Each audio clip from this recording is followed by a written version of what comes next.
Okay. Good evening, Santa Monica. Excuse me, Council. I'm welcoming the City of Santa Monica to our Tuesday, December 14th, 2021 regular meeting of the Santa Monica City Council. Mayor Pro Tem McCowan, will you lead us in the pledge? I pledge allegiance to the flag of the United States of America and to the republic for which it stands, one nation, under God, indivisible, with liberty and justice for all. Thanks. Thank you, and let's have a roll call. Councilmember Parra. Here. Councilmember Davis. Here.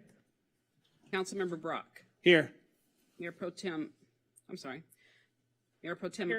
Here. And Mayor Himmelrich. Here. So we do have a quorum. May we have the Closed session? Yes, please. And lines are open, and let me tell you the number. It's 310-312-8173. Again, the phone number is 310-312-8173. If tonight you want to call in to publicly comment on any of the items on our agenda. And we do have a caller on hold, just to let you know. Thank you. So the first closed session is an existing litigation. It's Santa Monica Bayside Owners Association versus the City of Santa Monica, the California Coastal Commission. We have another existing litigation. It's EJA Associates LP versus the City of Santa Monica and Downtown Santa Monica. And then we have a second EJA Associates LP versus the City of Santa Monica and Downtown Santa Monica. Then 1C, we have another existing litigation. It's the City of Arcadia et al. Versus Southern California Edison Company, Santa Barbara, and this is in Santa Barbara Superior Court. And then finally, we have a final existing litigation is Yazari versus the City of Santa Monica. And as I said, we have one caller. So let's hear our caller, please.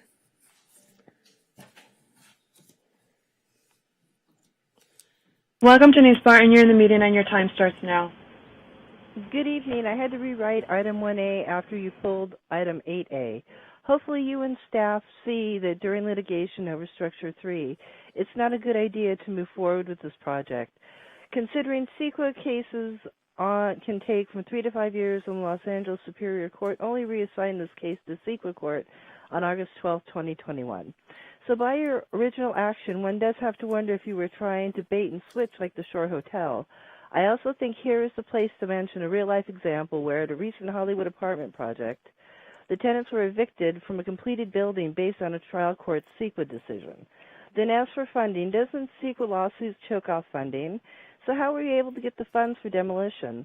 Unless, of course, you didn't mention the lawsuit. So now let's take the parking study done per the 2019 statistics that don't seem realistic in comparison to the one done this year by the Santa Monica Bayside Owners Association.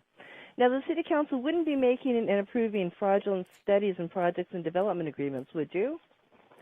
I'd say yes, personally, due to you submitting a housing element with programs that have never existed, leaving many seniors and the disabled to have to fend for themselves. Or what about the FBI's uniform crime reporting data from 2020 in comparison to 2019? Violent crime decreased by 123. Burglary increased by only 354. Larceny theft decreased by 613. For motor vehicles decreased by 386, but vehicle accessories increased by 291. So none of these numbers coincide with what happened on May 31st, 2020. Or is that the real reason the police cited everyone for being out after curfew instead of the proper charges? And on including item 8A, don't you think that shows you're lacking in character and ethics? Thank you. Thank you, Ms. Barton. That was our only caller. Good. So we will adjourn until what time? We should be able to be back by 6:30. So we're expecting to be back by 6:30. Our past predictions are sometimes unreliable, but we're going to try again. Thank you. Bye. We'll see you at 6:30. Past performance is no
So I'm going to turn to our city attorney and ask if there's any report.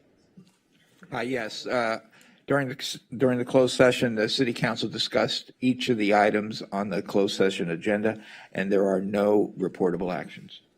Thank you very much. And now we are on to our consent calendar. I have a Not yet. couple, oh, I'm Sorry, sorry, we Mayor. have a few more things. Yeah, we have the city manager's report. I'm sorry, say that again? City manager's report. We have the city manager's report, and should you wish to call in about the city manager's report, the number is 310-312-8173. Again, 310-312-8173. That is our call-in number for all of our items, should you wish to give public comment tonight. And now I'm going to turn to Mr. White, our city manager, and ask him for his report.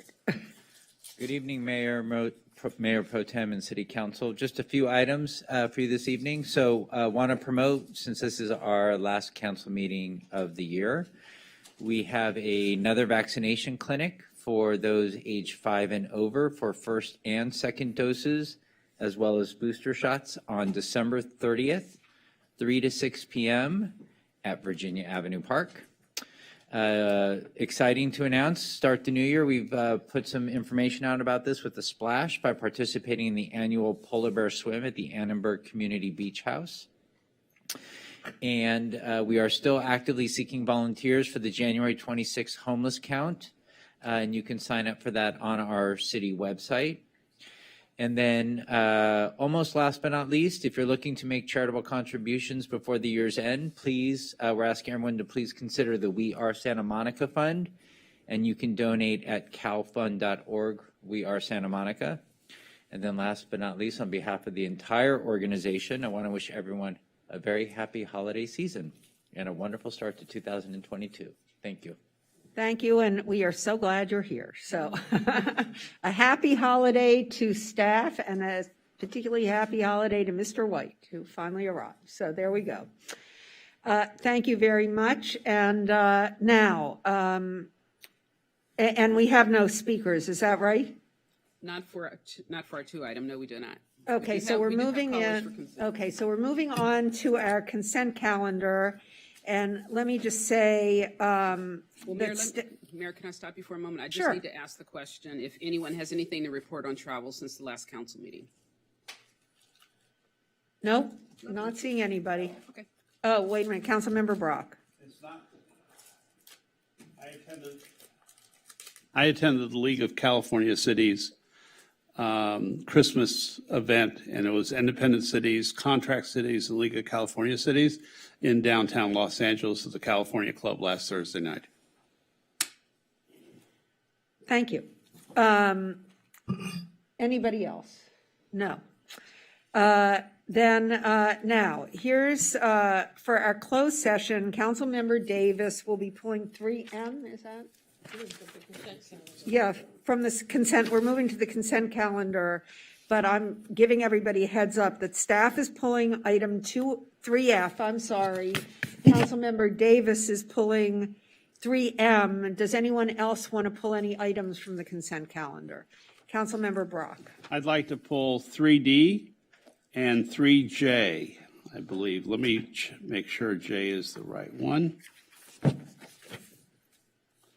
Yes, 3D and 3J. So who will, so I need a motion for the. Mayor, can I stop you for a moment? Yes, please.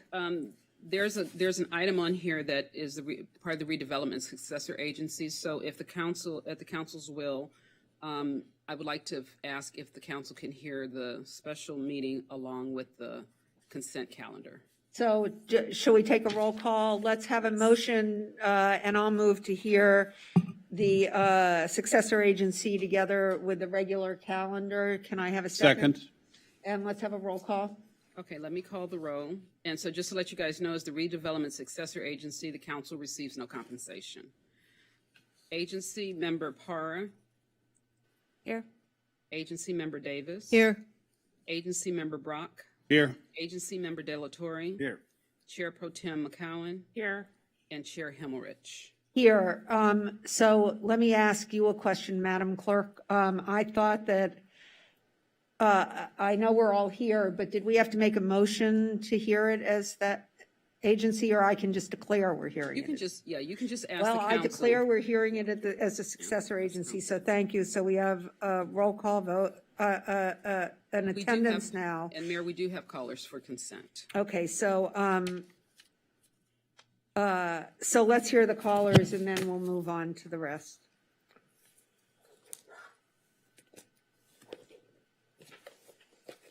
Esther, we're ready for the callers. Welcome, Stan Epstein. You're in the meeting and your time starts now. Thanks, and happy holidays to everybody.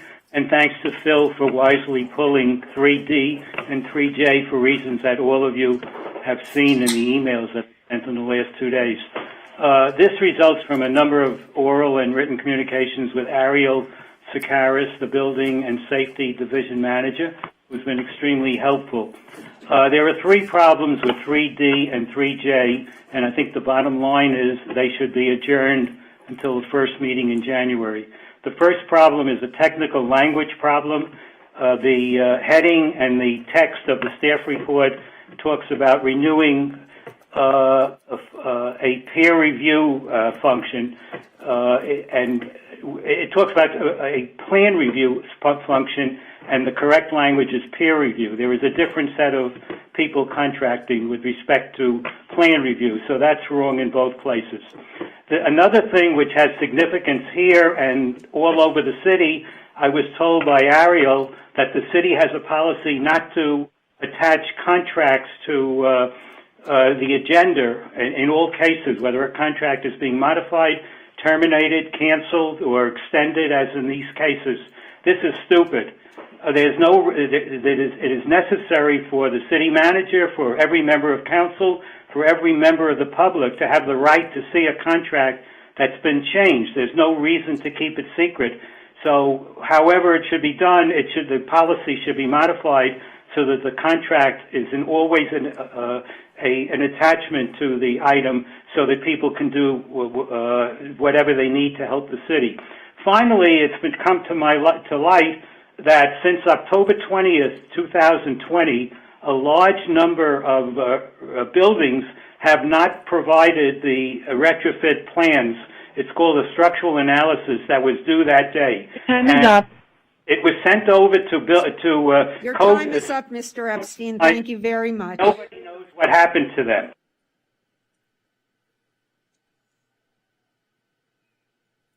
We have no more callers.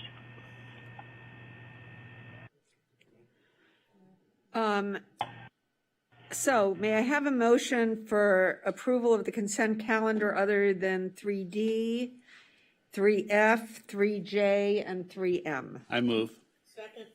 Moved by Brock, seconded by Davis. May we have a roll call vote?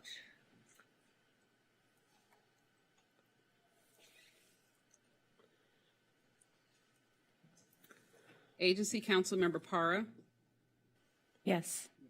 Agency Councilmember Davis. Yes. Chair Mayor Pro Tem McCowen, Yes. Agency Councilmember Brock, Yes. Agency Councilmember De La Torre. Yes. Chair Mayor Himmelrich. Yes, so that passes 6-0. So let Wait, me read. I see. Kristen. Oh. You push mine, but. And let me read 3D. It's approval of second modification extending term, a professional services agreement with Degenbach Engineers for seismic structural analysis and plan review services. And Councilmember Brock, you pulled this item. We had a member of the public that said he would have liked to have read the existing contract and on this and another item, where I don't really know what our city policy is, and I'm not asking for our city policy to be changed, but I would like to have this item postponed till the January 11th agenda and have a contract attached for that item and another item that I've pulled. Yes, Councilmember De La Torre. Is there any problem with postponing the action on both of these items until January 11th? Any? Ask our city Yeah, manager. if our city manager or staff feels that there's a problem with postponement until January 11th. No, there's no problem at all. The contract expires the end of December, so there'll be an 11-day window without the contract, but it's not an issue. Okay, great. I'd like to support Councilmember Brock's motion to postpone until January 11th. Are you seconding that motion? I second, correct. Does anyone else want to say anything? Great, let's have a roll call vote. Let me ask, is this for 3D and 3J, Councilmember Brock? Yeah. You only called 3D, but if you want to recall it for 3D and 3J, I'd be happy to make the motion at one time. So let me make a friendly amendment. Would it be a friendly amendment to add item 3J to this in view of the fact that the issues are identical? Yes, it would. Good, so now we're going to take, and is that friendly to both the mover and the seconder? Oh, good, okay. Good evening, Mayor Pro Tem, council members. Just one item, if I may, ask of the City Attorney's Office. As we mentioned, from an operations perspective, there's no issue with the gap if the contract expires. However, from a processing perspective, I think there may be. So I see the city attorney coming to talk about something else. Oh, so what Mr. Sakaris, right, wants to know is whether there is a processing problem in the city attorney's office if we put this off until January 11th. Well, I don't believe so. 3D and 3J. Yeah, I don't know what the processing problem would be, but no, there should not be. So if the contract expires, there is no. Oh, is that what you mean? Yes, the contract is expiring December 31st of this year. So if we postpone it to January of 2022, we would in essence be acting on, or the council would be acting on a expired contract. Would we have to go through the process anew if we allow that to happen? No. Okay. That was my only concern. Thanks for asking. Good question. Good. Let's have a roll call vote. Okay. Councilmember De La Torre? Yes. Councilmember Brock? Yes. Mayor Pro Tem McCowen? Yes. Councilmember Davis? Yes. Councilmember Para? Yes. I'm sorry, you guys, I didn't start the vote on this. And Mayor Himmelrich? Yes, so that passes 6-0, and now 3F? 3M, yes. Okay, so 3F was pulled by staff, and it's approval of Fourth Amendment to parking lease agreement with Macerich. Wait, why are we doing 3F? No, 3M is what we want to do. 3F. 3F is the staff wants to present. Oh, so do you want us to vote on pulling it? You're going to have, no, you don't need to pull, staff has asked for it to be I pulled understand, that's why we're on clarification. 3M. Oh, staff wants to pull 3F though. Like, They want to pull 3F. clarify I was just something. doing it in order. Oh, Yeah, I'm they're sorry, not I pulling thought it you were from the pulling it agenda. from the agenda. Oh, I'm sorry. Okay, let's have the staff report for 3F, or whatever the staff wants to tell us. Yeah, hello. Good evening, Mayor and Council. Jennifer Taylor, Economic Development Manager. So thank you for allowing me to speak. Just staff have asked that we pull 3F, specifically just one, there's two-part recommendation to this. So this is in regards to the approval of a Fourth Amendment to the parking lease agreement with Macerich. So this is for parking structure 7 and 8. We had two-part recommended action. The first one is for the installation and designation of 4 new electrical vehicle charging stations with dedicated parking. We want you to vote on that tonight. We're recommending you approve that.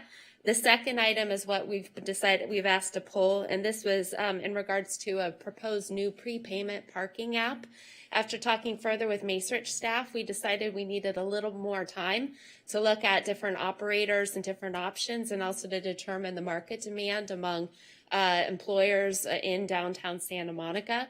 So I think for that, we're not ready to move forward on that yet. So we decided we'd rather come back at a later date, but we would definitely appreciate the approval for the EV charging. This is to facilitate a new business coming into Santa Monica Place, VinFast, which I'm really, really excited about. They're opening up an electric vehicle showroom for vehicles and scooters at Santa Monica Place. And so they need 4 dedicated parking spaces to tie in with their showroom for their lease for customer parking as well as for for test driving. So this is hopefully a great new tenant that we can welcome to downtown Santa Monica. So I'm happy to answer any questions or. Thank you, Ms. Taylor. So what you're asking for, and I'm going to make the motion now just to make it simple. So I move that we authorize the city manager to enter into a Fourth Amendment to agreement for the lease operations and maintenance of parking facilities with Macerich SMP LP in order to approve the installation and designation of 4 new electrical vehicle charging stations with dedicated parking at parking structure 7 on level 5. That's correct. Second. So moved by Himmelrich, seconded by Davis. May we have a roll call vote? Councilmember De La Torre, Yes. Councilmember Brock, Yes. Mayor Pro Tem McCowen, Yes. Councilmember Davis, Yes. Councilmember Para, Yes. and Mayor Himmelrich. Yes, and thank you. I'm sorry about that confusion. And now 3M, Councilmember Davis. Yes, I just asked that 3M be pulled because I did not participate in the hearing on the Oceana Hotel, nor did I read all of the staff report or the multitudes of public input with regard to that. So I have to abstain, but I had to pull it to abstain only on this item. Otherwise, I would have had to abstain from the entire consent calendar. So I only pulled it because I need to abstain. Great. So Councilmember Davis has abstained. Do I hear a motion to approve 3M? I move to approve 3M. Do I hear a second? Moved by Himmelrich, seconded by De La Torre, and let's have a roll call. Councilmember Para, Yes. Councilmember Davis, Abstain.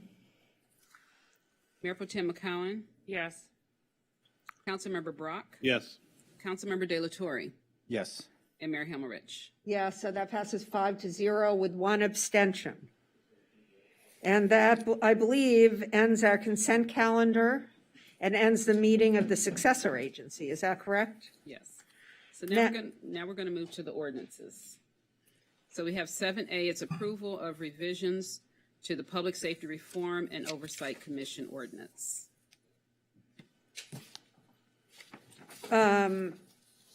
Yes, and do we have a staff report? I guess that's, yes, it's our city attorney, Lawrence. Thank you. Yes, earlier this year, the city council adopted the ordinance that established the Public Safety Reform and Oversight Commission. Then earlier in the summer, in July of this year, the Santa Monica Police Officers Association filed a unfair labor charge with the California Public Employee Relations Board, claiming that the city should have met and conferred with the police union before the city council adopted that ordinance establishing the commission. That matter has settled.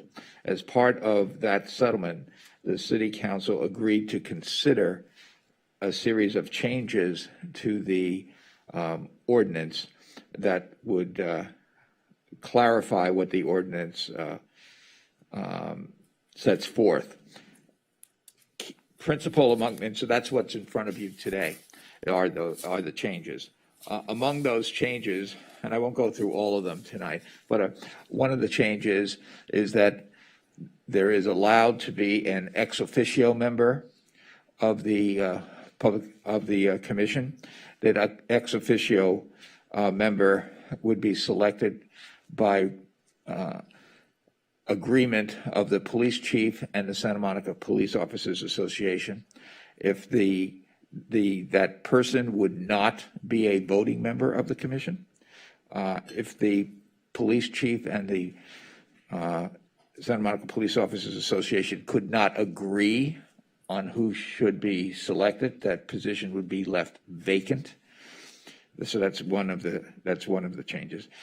Other changes deal with under the ordinance. There's a series of trainings that are supposed to occur for members of the commission. And the initial ordinance set forth a schedule. Those training schedules have been changed so that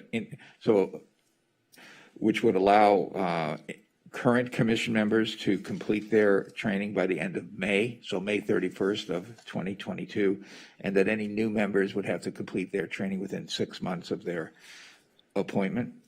The changes further clarify that the Inspector General, which is a position created by the ordinance, may gather information on ongoing disciplinary investigations, but will not participate in those investigations, and that the Inspector General may not disclose to the commission members or to third-party Santa Monica Police Department disciplinary records, except as that disclosure is allowed by state or federal law, and that the commission cannot itself participate in any individual disciplinary investigations. Those are the principal changes to the ordinance. And so the ordinance is in front of you for consideration on first reading. Thank you. And let me just say, do we have any callers? We do not have any callers for this item. I'm just going to announce a phone number, Councilmember De La Torre, and then you can say what you wish. But let me just say, if you want to call in on item 7A, the number is 312-8173. And now, Councilmember De La Torre. Yes, thank you, Mayor Hemmerich. The question I have is for legal counsel. The Santa Monica Police Officers Association alleges that the city violated the Myers-Brown Act, and we don't believe that that was the case. And I guess the main issue is that the POA says that we should have conferred first with them before moving forward on the commission. Are they right? Or just for future, reference, are they right? Do we have to confer with them on these types of matters or not?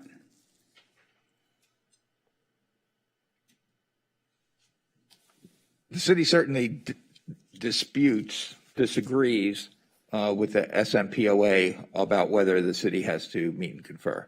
That would have been, but we're settling that dispute. Neither side is agreeing with the other side.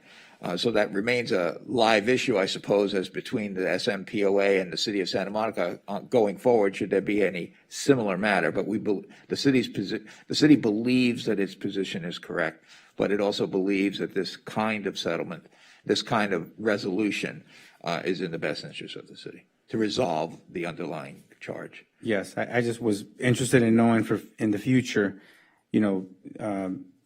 this policy, I've heard of the Brown Act, but not the Myers-Brown Act. I've never heard of that law before or that act before. So I guess it has something to do. That's the law that governs the employee relationships among public employees and governments in the state of California. Okay, well, that's good to know our position. And another question that I have, I know that this is a settlement. So in terms of making like any major changes is probably not advisable, but there's what is that section? It would be like on attachment A, it's like 1, 2, 3, 4.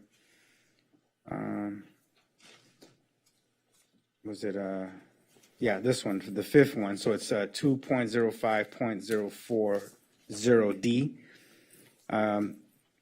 It talks about, to the extent consistent with state and federal law, the commission can promote transparency and availability to the public of SMPD data and records.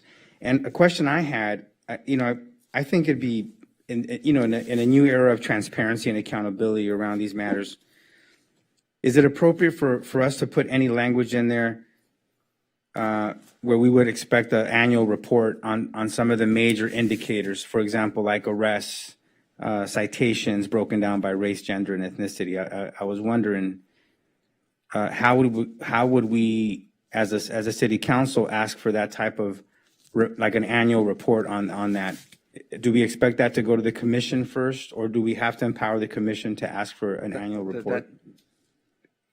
You could probably ask the commission for reports, but the city manager could be asked to provide this kind of information. You don't need to rely on this particular law to receive that kind of information. Okay, that's good to know. All right, David. All right, thank you. No further questions. And Mayor, Any other questions? and Mayor, as it turns out, we do have 2 callers now. Good, so let's hear our callers. Esther, we're ready for the callers.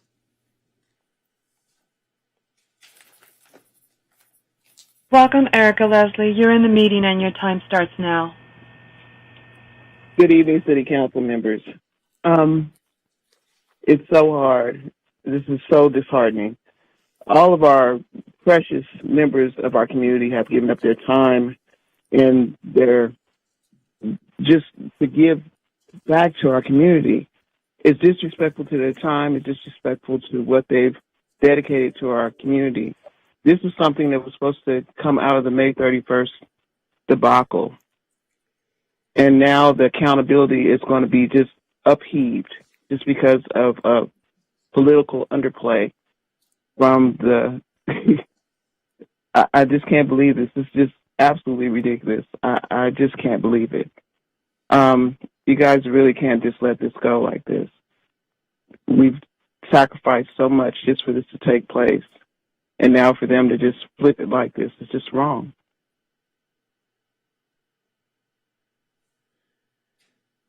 Thank you, Erica.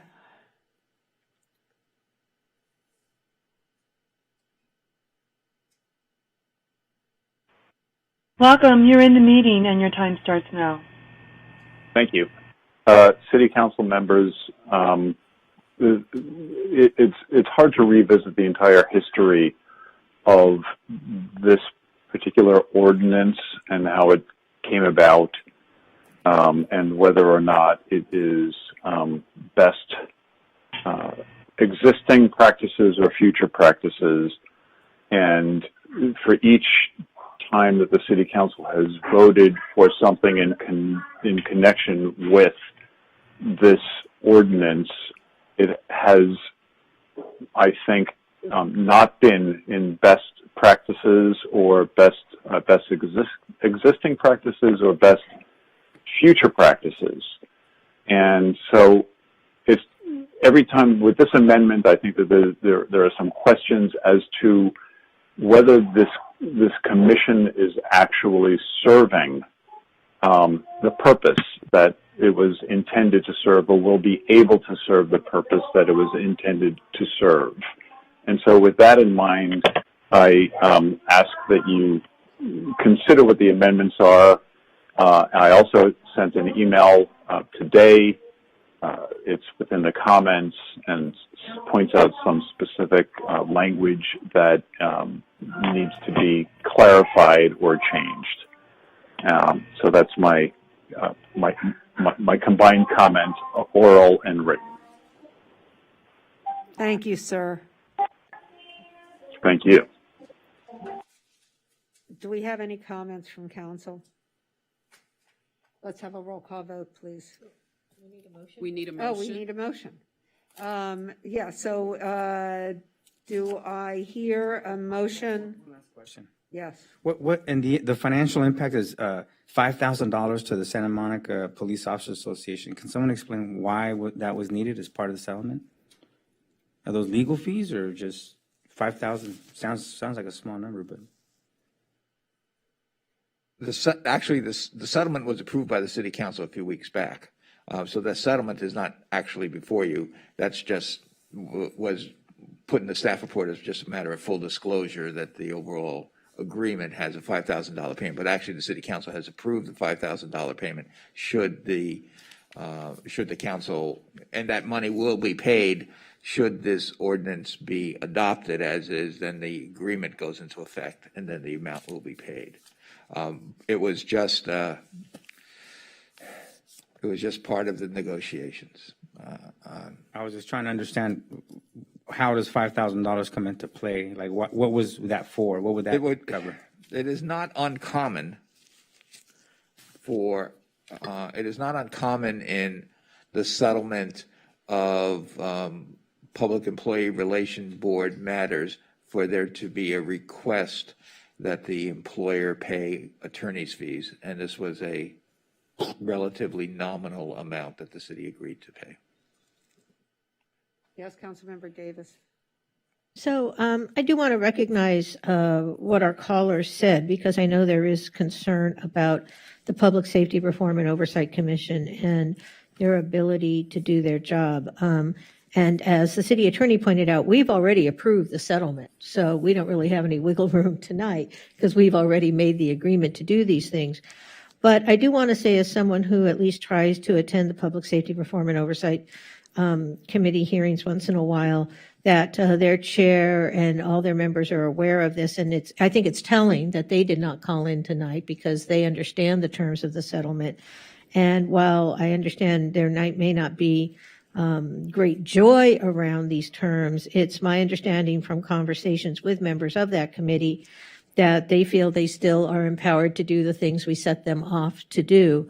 And that this does not throw roadblocks in their way. It maybe creates some procedural requirements that they need to, and it clarifies some things that our rank and file police officers were concerned about.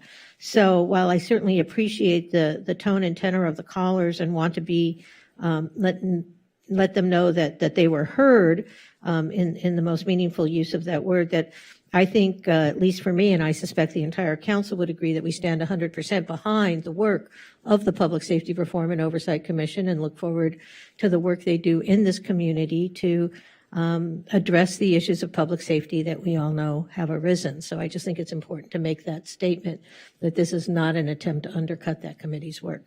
And with that, I will move the staff recommendation. Thank you. And I will second and concur with your comments. I don't think we have any desire to undercut the work of the PSROC. So moved by Davis and seconded by Himmelrich. Let's have a roll call vote. Councilmember De La Torre, Yes. Councilmember Brock, Yes. Mayor Pro Tem McCowen, Yes. Councilmember Davis. Yes. Councilmember Para, Yes. and Mayor Himmelrich. Yes, so that passes 6-0. Next, item 8A has been pulled, so now we go to item 8B, which is discussion and approval of recommendations from Boards and Commission Ad Hoc Committee and other related policies. And Assistant City Clerk Nikki Newsom will be presenting the staff report. I'm sorry, what? Those are just the motions for the ad hoc committee. So they're all I understand. And you have them too, though.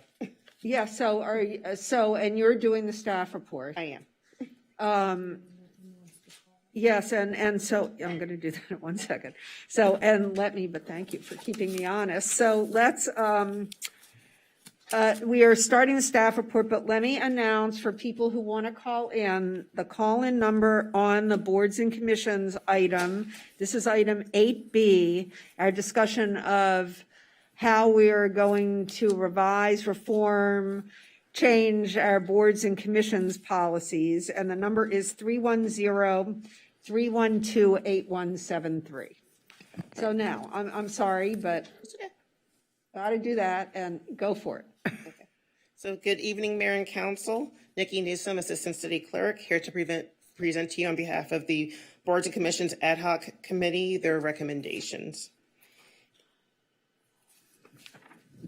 So in April of this year, staff presented to City Council the recommendations of the Community Working Group for Boards and Commissions.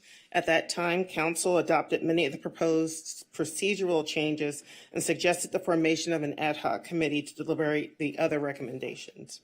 In May, Council members Davis and Brock, along with Mayor Pro Tem McCowen, volunteered to become the 3-member Boards and Commissions ad hoc members. In July, Council approved certain boards and commissions ad hoc committee recommendations. And in August, Council provided additional recommendations to the ad hoc committee to review. The items approved in July and the items recommended in August will be discussed further later in this report. So the ad hoc committee met 5 times. One of their meetings was with chairs and vice chairs. Another meeting was with staff, including department heads and liaisons. And then in October, they held an open public meeting where approximately 54 members of the public attended. Items previously approved from the ad hoc committee included limiting chair terms to 2 years, max, rotating by election, developing a nepotism policy by which a person cannot serve on a city board, commission, or task force if they are a close family member of a current council member, and a reduction of members to certain boards and commissions, including the Urban Forest Task Force from 9 members to 7, and the Arts Commission from 11 members to 9.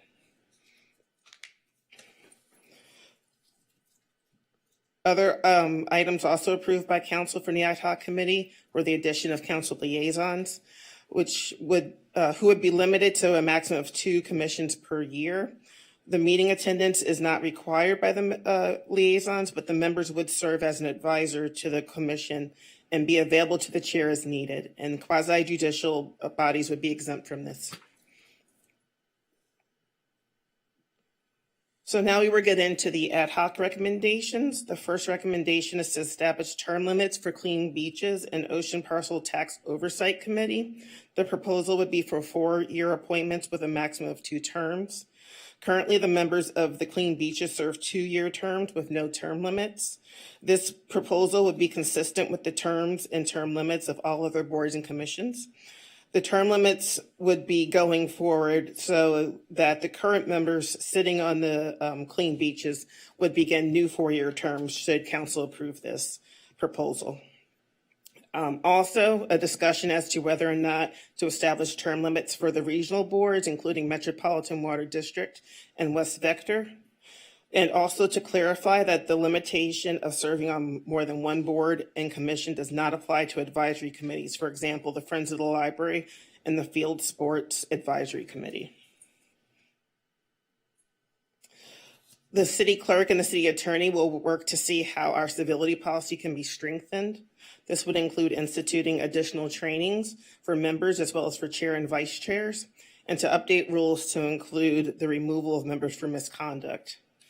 Also, a report to council regarding current youth involvement and to consider adding ex officio members for each board and commission, which would include the possibility of creating a teen commission in January of 2023. The ad hoc committee recognized that the city already provides youth engagement activities in the community, including PAL, which includes 30 members per school year, who volunteer for 96 hours annually within the community, and 2 members who serve on the statewide California PAL Leadership Conference and the PAL State Leadership Council. The Virginia Avenue Park Teen Center Youth Council, an average of 10 members serve in this group, and they engage in service learning activities, including providing input and planning for the Teen Center programming and special events, and volunteering at district schools during annual campus cleanup and beautification projects. Also, the Public Library Teen Advisory Council, which promotes library usage and community involvement by teens, assists with planning, promoting, and sponsoring library programs for teens. They provide input and suggestions to the library concerning teen-related activities, including books, in the teen section of the website. The SMPD Youth Explorer program, which provides youth ages 14 to 21 the opportunity to learn about various careers in law enforcement by offering actual experience and training. And Cradle to Career, which in the past, Human Services Division staff engaged students to launch a wellness advisory committee for Santa Monica high school students. Continuing with the recommendations of the ad hoc committee, they saw no need for additional requirements or qualifications for members. They encouraged further outreach to the Chamber of Commerce and other local organizations. They chose to leave the council appointment process as is, and they are a wish for the staff to come back in early 2022 with a recommendation about the moving of chartered boards and commissions to the municipal code. Turning to consolidation, at this time, They saw no need to consolidate the Architectural Review Board with Planning Commission, but they did see the need to consolidate the Social Services Commission, the Commission on the Status of Women, the Commission on Senior Community, and the Disabilities Commission into one commission. This new commission would consist of 9 members, tasked with soliciting community input regarding focus areas, developing an overall work plan for the commission, and making use of the time-limited ad hoc committees to address discrete work efforts and emerging community needs. Also, the first consideration would, for the new members would be for the current members currently serving on the consolidated boards and commissions. The new commission would be structured as a working commission with commission members expected to lead as needed ad hoc committees.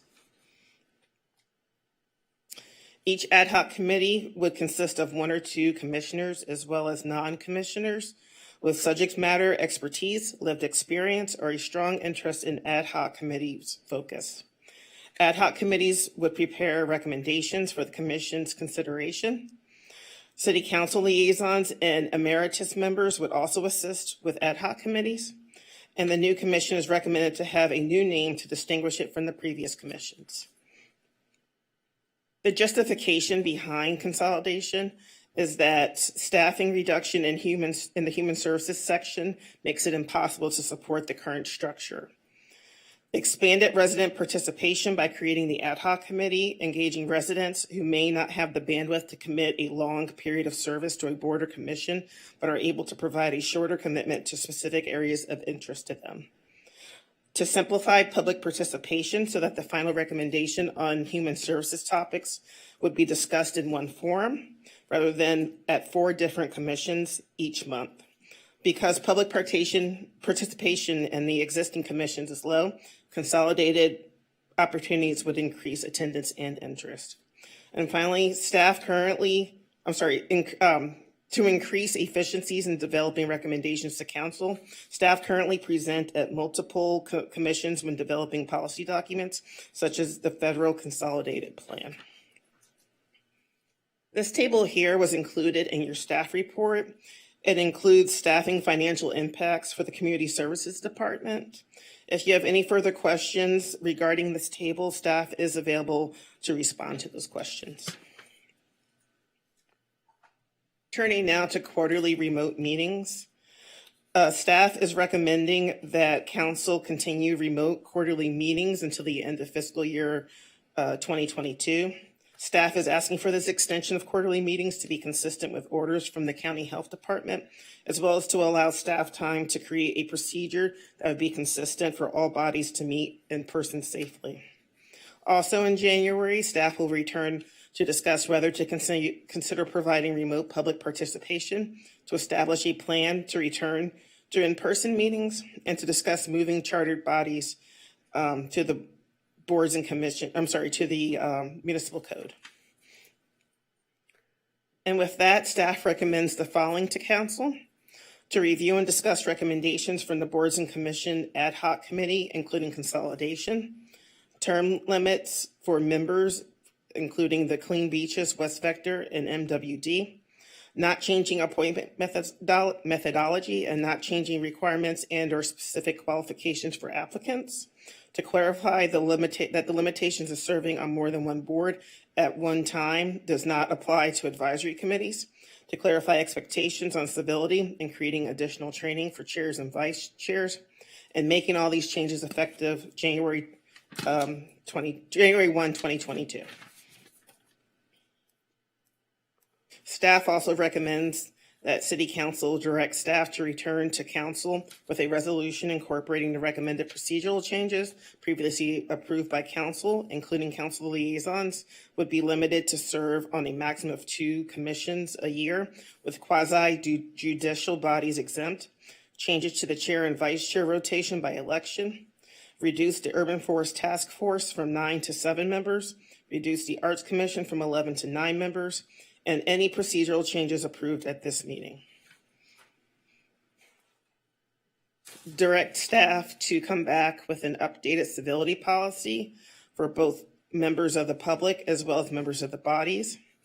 direct staff to return with information for a ballot measure to move the charter bodies and commissions to the Santa Monica Municipal Code, and to approve a policy permitting boards and commissions to meet quarterly for the first quarter of 2022 or until the end of fiscal year 2022, and direct staff to come back with options to returning to in-person meetings. Staff does recommend not returning to in-person meetings until the end of fiscal year 2022 due to unknowns concerning technological and facility issues with returning to in-person meetings. And with that, I thank you for listening, and I now turn over the remainder of the presentation to the ad hoc committee for further discussion. I wouldn't go away from it. I have a question that I think probably you can answer that others can't. Does anyone else have any, and it's just a quick cleanup question, but does anybody else have questions? Yeah, I just want to ask this one question before. So on the new staffing needed to support commissions, I see maintain 4 commissions, no remote participation. What if instead of consolidating 4 commissions, we actually only consolidated 3 of the 4 and left, I'm talking about the Disabilities Commission, if we left the Disabilities Commission as a standalone? I'll take that, Andy. I'm interested in what the cost would be, or the staffing would be. I'll have Andy respond to that. Okay, thank you very much.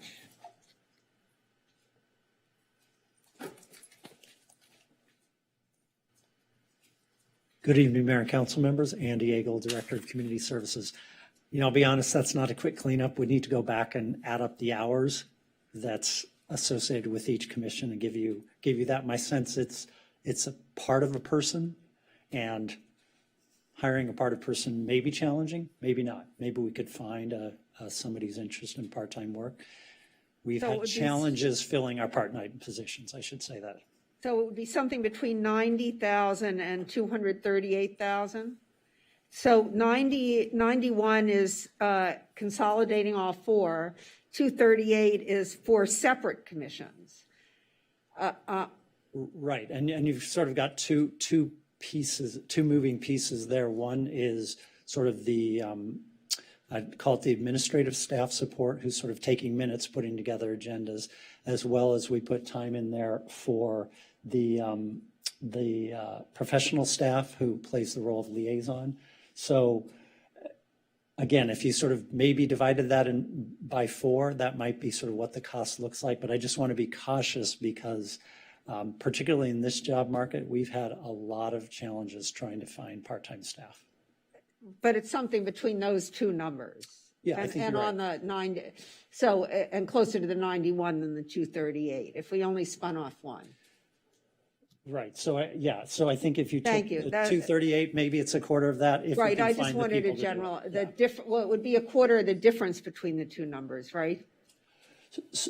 So if you look at the maintain 4 commissions, that's really, that's capturing the time needed to support the commissions. That one in the top, let me call it the second row, that's a little confusing. You're not actually talking about remote participation tonight, but we did the math on it and then we realized it was confusing. Right. So it's really that 238 if you brought back all 4 commissions, take out the issue of remote participation. And so if I were to guess, I'd say it's a quarter of that, but I don't know that we can actually hire those people. Okay, thank you very much. Well, yes, Councilmember I Brock. guess if we're going down this particular rabbit hole, Andy, so I have a question on this because when I was looking at this, I said, well, if we're consolidating 4 commissions, then what used to take 4 separate people to do this, right? We were trying to save money, and that was one of the reasons for consolidation, save staff time. So if we're doing that, then in effect, by consolidating the 4 commissions, we're saving staff time and saving money.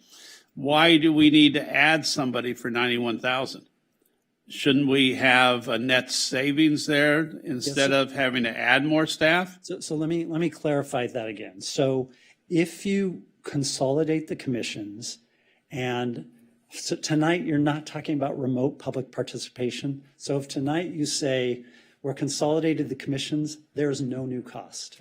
If you come back in January and you say, we think we should do remote participation for every meeting, there's actually going to be a bigger number than that because that's only community services, and there will be financial impacts for departments throughout the city. There will also be technology and building costs, which we haven't figured out yet. So I think for the sake of tonight, the second row and the fourth row, I think you need to disregard those. It's really a separate topic that's not before you. And my apologies, we were anticipating both, but one of them you're not talking about. So it's really, you consolidate all four, no new costs. You keep all four, we cost that out at the 230. Aren't we doing remote? Sorry to interrupt you, but aren't we doing remote now? For the four commissions? In other words, all four of those commissions allow people to come in remotely, right? So most of them aren't actually meeting now. Those that are meeting, they're doing it on Blue Jeans, and Blue Jeans, everybody's participating sort of virtually, so you can, so that actually works. The issue, and again, I don't want to get into your January discussion, the challenge is what's happening now with the council. So you've got somebody sitting here who's dealing with everything that's happening live, and you have somebody else somewhere else who's dealing with people calling in. So as of right now, we don't need to consider this, and we don't need to approve a staff member for this because that would come back in January. That's specifically related to remote public participation. So That's we why I can ignore recommend- this right Well, now. No. So You still want staff the top, tonight. One the at a top time, I'm sorry, row let me and the third interrupt. row. One at a time, so Yeah. will So- you say so- that again? So please? for tonight, you need to consider the top row and the third row. So the two that say no remote public participation. That's the question before you and the costs.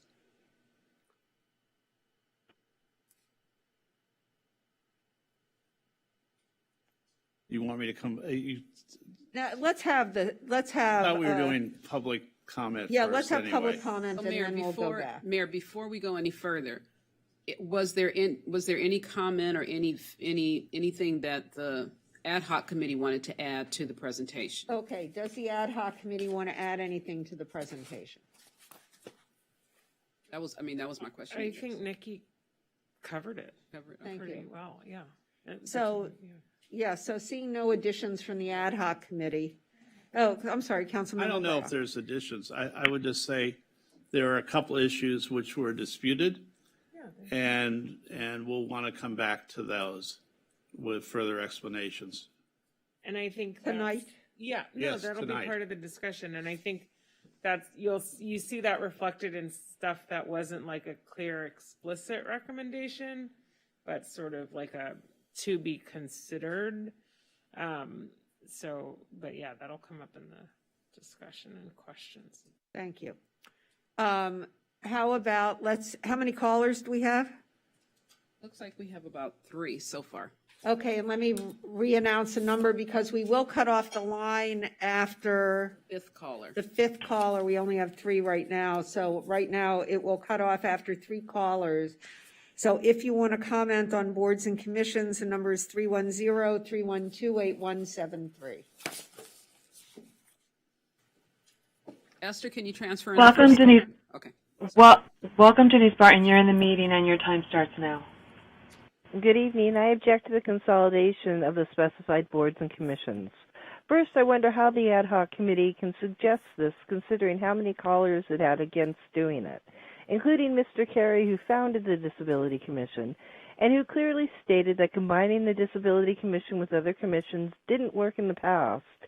But I guess you want to make the same mistakes again, trying to quash the voices of the disabled.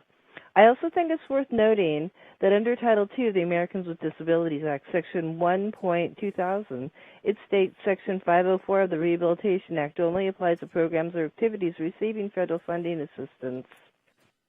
So doesn't the city receive federal financial assistance for seniors and the disabled?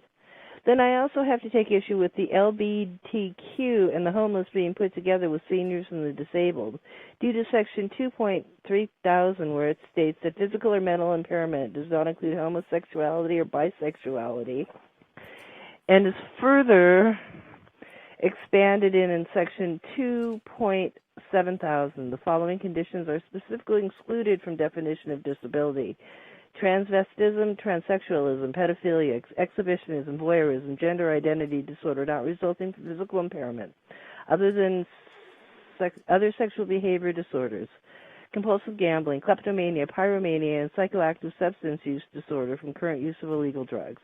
Although I do agree with you wanting to establish term limits for regional boards such as the Metropolitan Water District, because despite Judy Abdo's opinion of herself, 25 years is an excessive period of time for someone to hold that position. So someone else needs to be appointed as soon as possible. And finally, you seem to want to further dictate or censor the public speech, again putting your egos over the public's right to free speech to stifle dissent. Thank you. Thank you, Ms. Barton.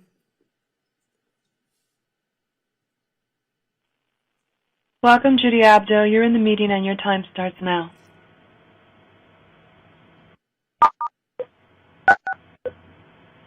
Ms. Abdo, you're in the meeting and your time starts now. Judy, can you hear us? Let me return her to the queue and I'll bring someone else in. Okay, thanks very much.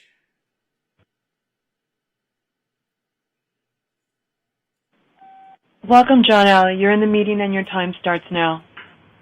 Hi, good evening. Nobody in any job, whether private industry or elected official, especially a government appointee, is indispensable. And looking at our MWD, no one person, that group is not dependent on any one person. 8 years is sufficient. If the appointee feels otherwise, here in Santa Monica, he or she can still volunteer to provide information and participate, as we do here in city council meetings.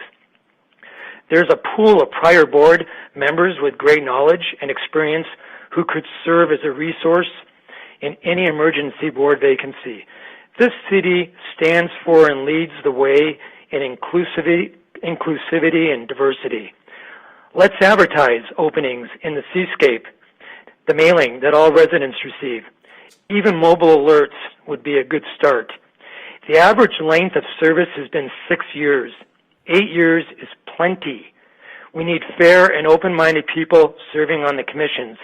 Any amount of time beyond that creates the possibility of other office holders becoming beholden to that commission member, or a commission member becoming beholden to office holders.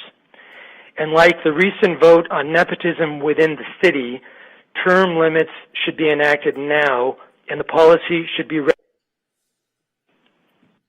showing that we are not making exceptions for anyone and that we mean business. Thank you, Mr. Alley.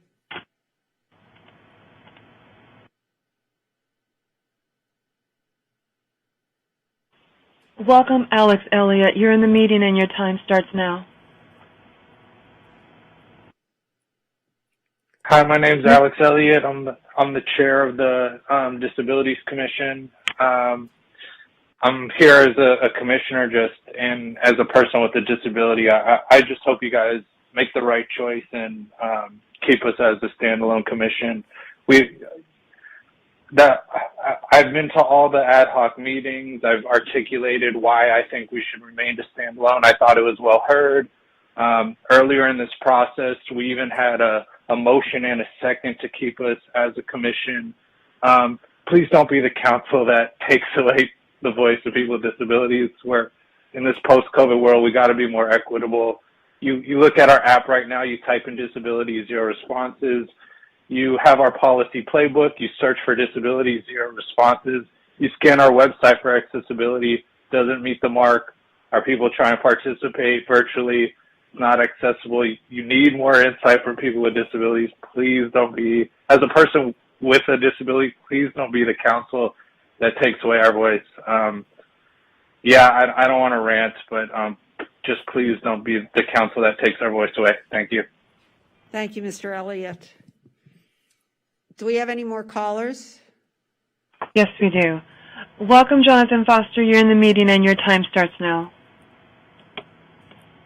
I just quickly want to say I agree to keep that independent. Thank you. Thank you, Mr. Foster.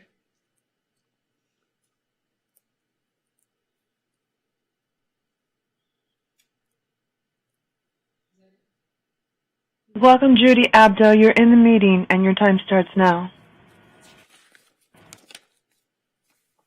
Okay. Ms. Abdo. Yes. You're in the meeting. Your time starts now. All right. I just called to be available if anybody has any questions about the MWD. Thank you, Ms. Abdo. And that was our last caller. Then we will close public comment and move on to questions from the council. Does anyone have any questions? So I have a question for the ad hoc, and that is, I'm curious because we did have some pretty robust discussion around keeping the Disabilities Commission as a separate commission, and I'm curious why you decided to merge it in with the other commissions. I'll start and others can add in. We also had very strong and robust input from the Commission on the Status of Women, that they very much wanted to remain independent. We had similarly robust input from members of the current Social Services Commission, that they wanted to remain.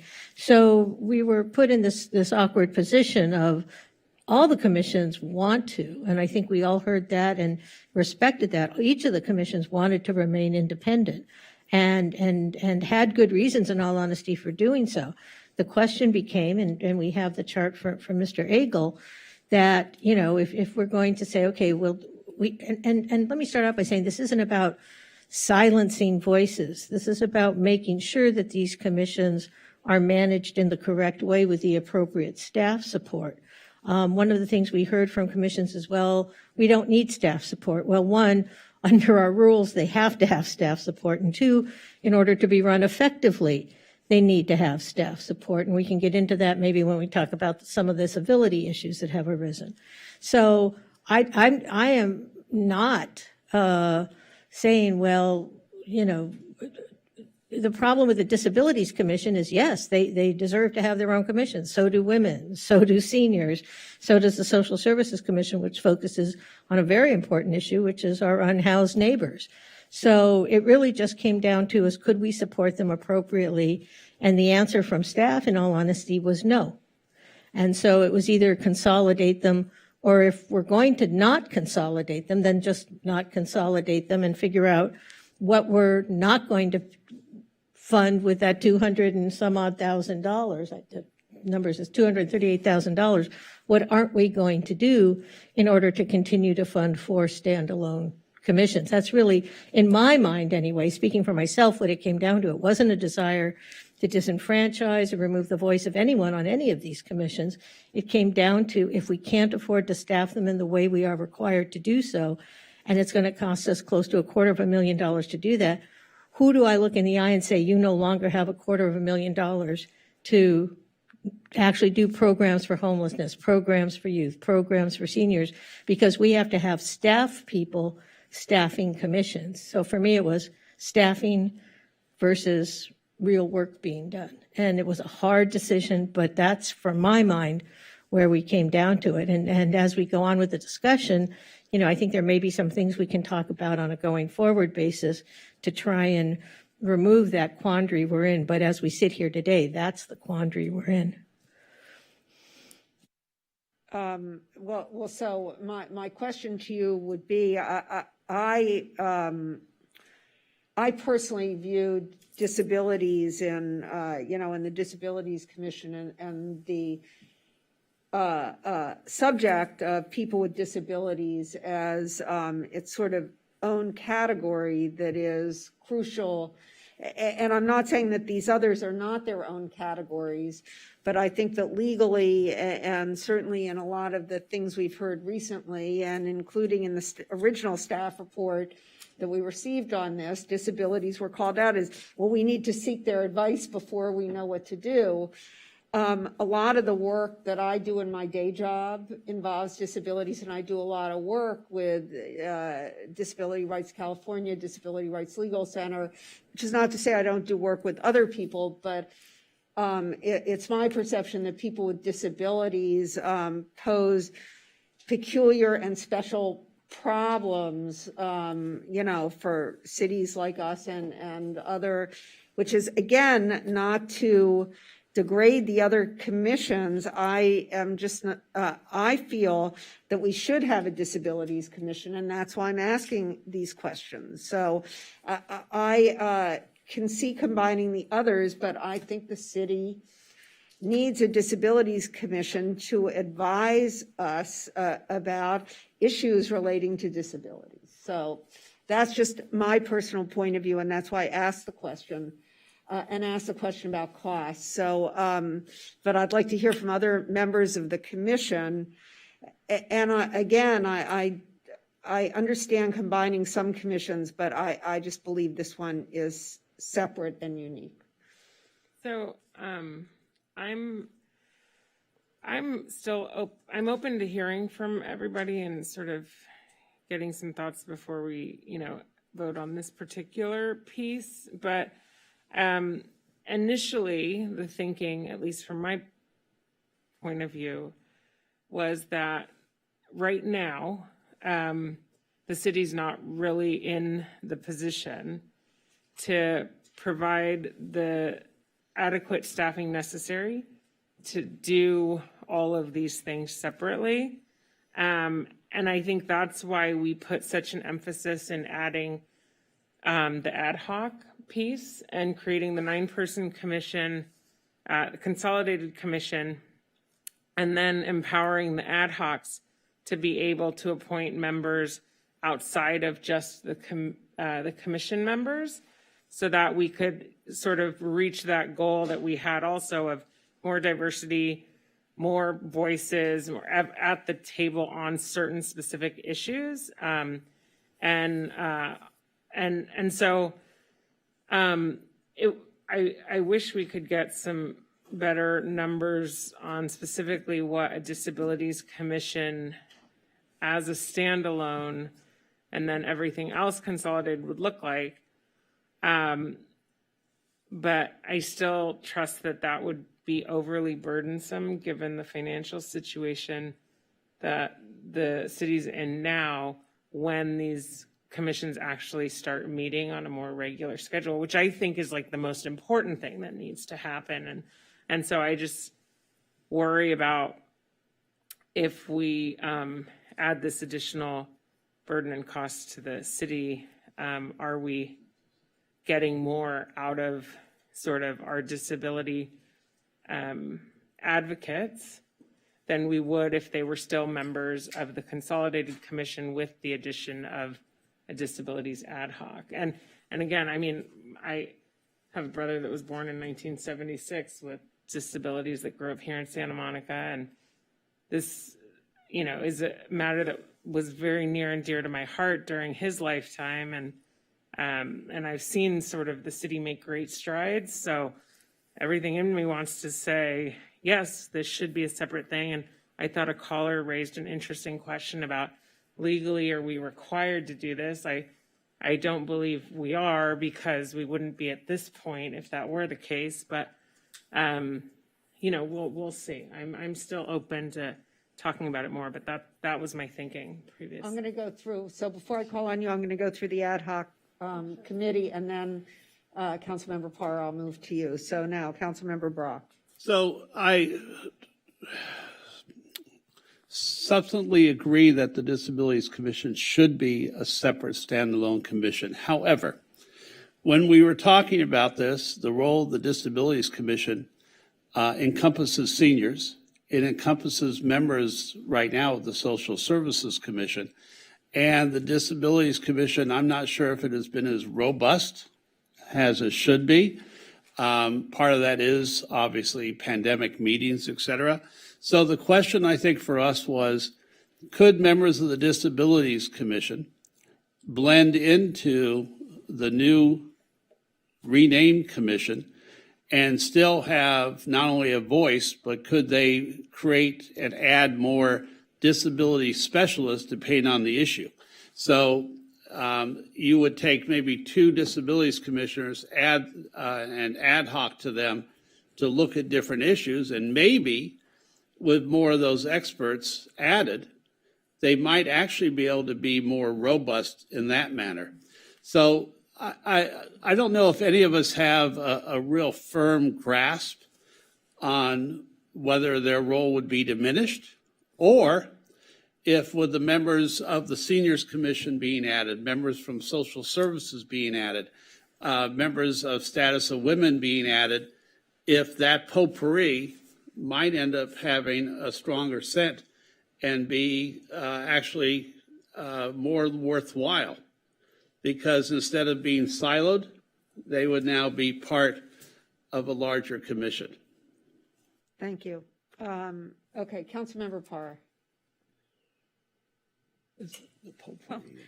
Councilmember Brock is kind of making me want to retract my thoughts, because I was thinking about what the ad hoc committee was saying, and I kind of had my emergency management hat on. And so a few years back, as some of you may recall, that the city of Los Angeles had significant lawsuits against them because of not having emergency plans that considered the needs of those with access and functional needs in them. And so really it shined a spotlight on the importance of being inclusive. And so with that being said, I recognize that all of these commissions are equally important, but I also share the same concerns that Mayor Hammerich has about it being a standalone commission, because I do feel that what they bring to the table is very unique and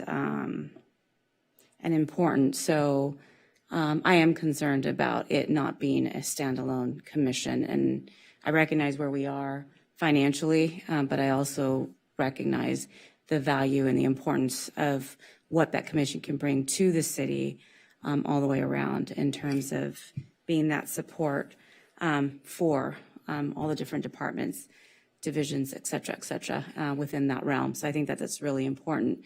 Moving on to some of the other questions that I had, and in particular to some of the regional boards and some of the other like Clean Beaches and Ocean and what have you, are any of these paid positions either paid by the city or paid by the commissions that they serve? Do we know the answers to those?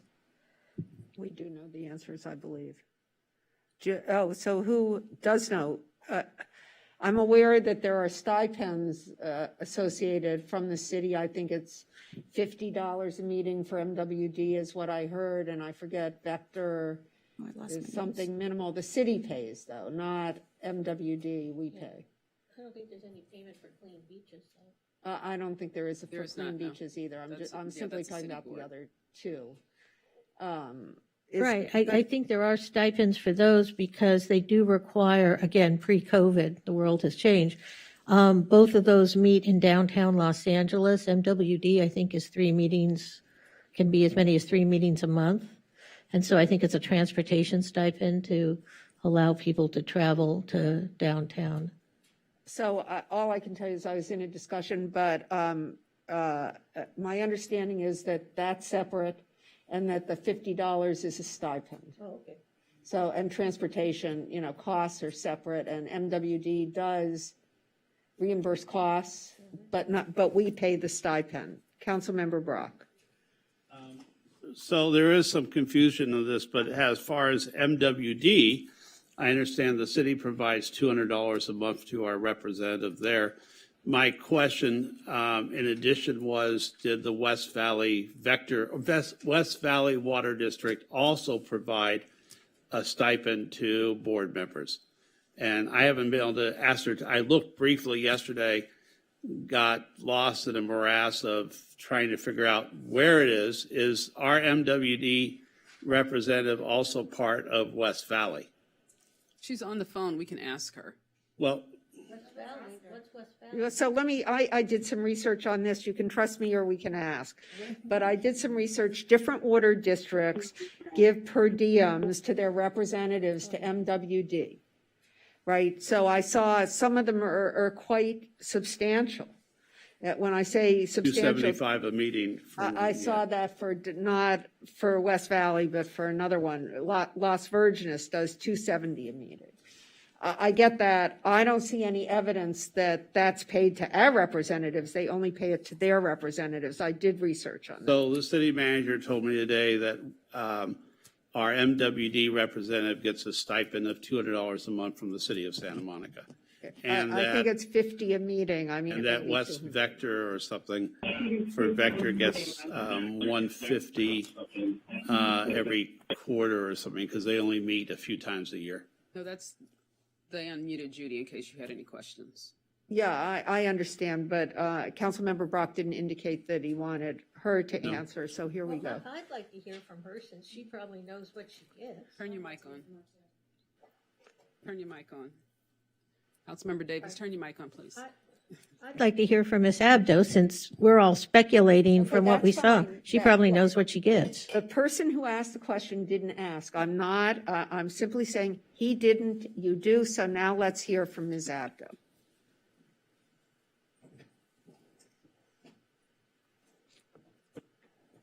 Judy, are you there?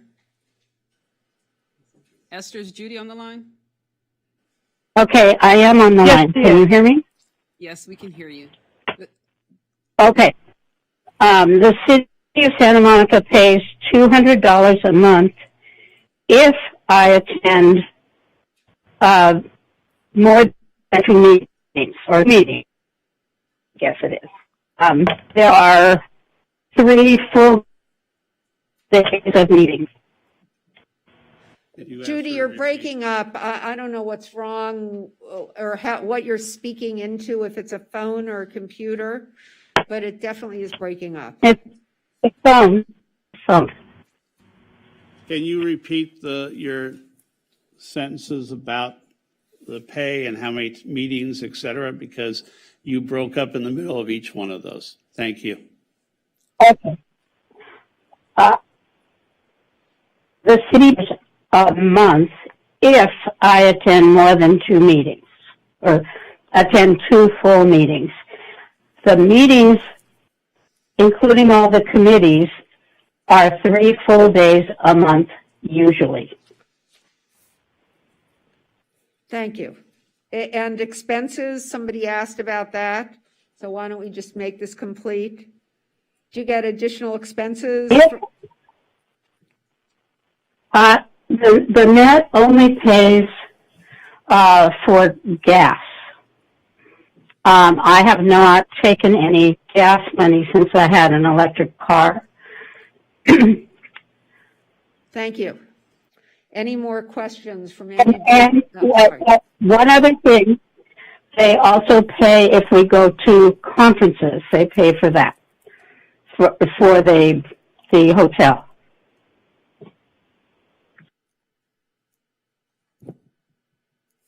Thank you. Okay.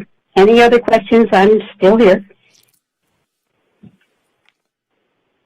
I'm not seeing any more questions, but thank you. Why don't you hang on just in case somebody has one? Thank you very much for that help. Okay, so is that, are you satisfied with that? Councilmember Parr is the one who originally asked the question. I was the one that was asking those questions. Okay, good. So is that satisfactory to you? Yes, that is. Thank you. Good. Are we asking questions about everything right now? Well, right. I mean, I just led with that. I was just curious. But yes, I think you can ask. Do you want to keep going? Yes. No, I think I'm good. Yes, Councilmember De La Torre. Yeah, I just want to express my support also for keeping the Disabilities Commission whole. I think aside from just the focus, in some places you create safe space for people to participate, and I think this is one of those commissions where I think we need to be mindful of that. I also feel that maybe we can potentially expand with a focus on like mental health. I don't know how to integrate that, but I think that would be really powerful. Because there's a lot of disabilities around mental health issues, in our community, and that might be one way to strengthen that commission.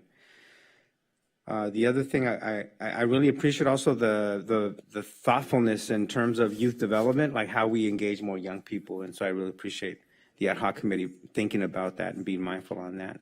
So very important work. Other cities have youth commissions, and I think it's a good way to start is to open it up and have these ex officio members. I think that's a great way to start to see what the interest is of youth in our city to participate. But that's all I had. Yes, Councilmember Brock. Okay, because we have I think we have more than 4 motions here. So let me start with a motion.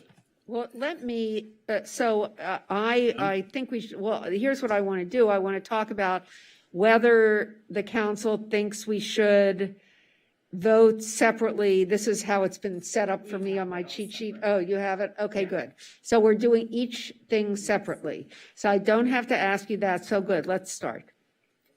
Well, I was just going to do a motion on 1A, and having heard what Councilmember Delatorre suggested and Mayor Himmelrich suggested,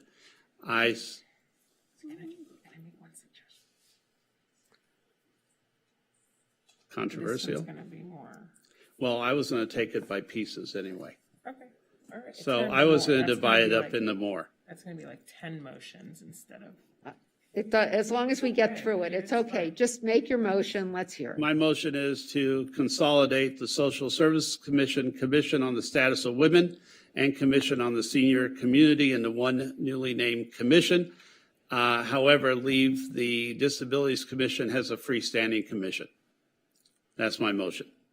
Do I hear a second?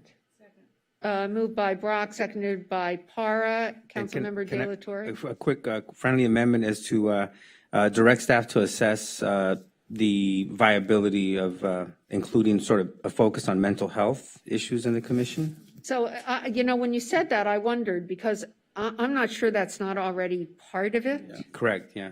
It would So already be part. I believe that it doesn't have to be a visible disability. In other words, I know what you're thinking of, but I think this is a much broader commission. Or it could be part of the work plan. That's the thing. I guess what we're lacking is, and this is, I guess, step one is establishing the commissions, but eventually for us to have a template that council members know what every commission, their goals, their outcomes, sort of their annual for work tonight, plan. okay. Nice future. idea, but for tonight. Tonight, right? I'd like to stick with where we are right now, and we could add that either as staff direction or the commission, I'm sure, is listening, and they would understand that they would start to add that into their work plan if it isn't already. Right. So let's, any more comments on this?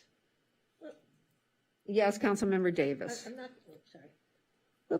not going to make a comment, but I do, having spoken to several commission members about things, and since it sounds like we're not going to achieve the full savings that we were talking about beforehand, and maybe I don't want to interfere with the motion, but that maybe we need to rethink how we staff these commissions, and does it make sense, instead of having individual staff members spread throughout the city, do we come up with a person who is sort of the central repository of staffing, which would go to Councilmember De La Torre's issue about having templates and having some consistency the way the commissions are supported throughout the city. But again, not trying to hijack the motion. We had a pretty simple motion. I understand. Include that. I understand, and it's fine, but at some point, maybe it makes sense to give staff that direction, because I think what we're about to hear from Mr. Agel is that he now has to come up with some money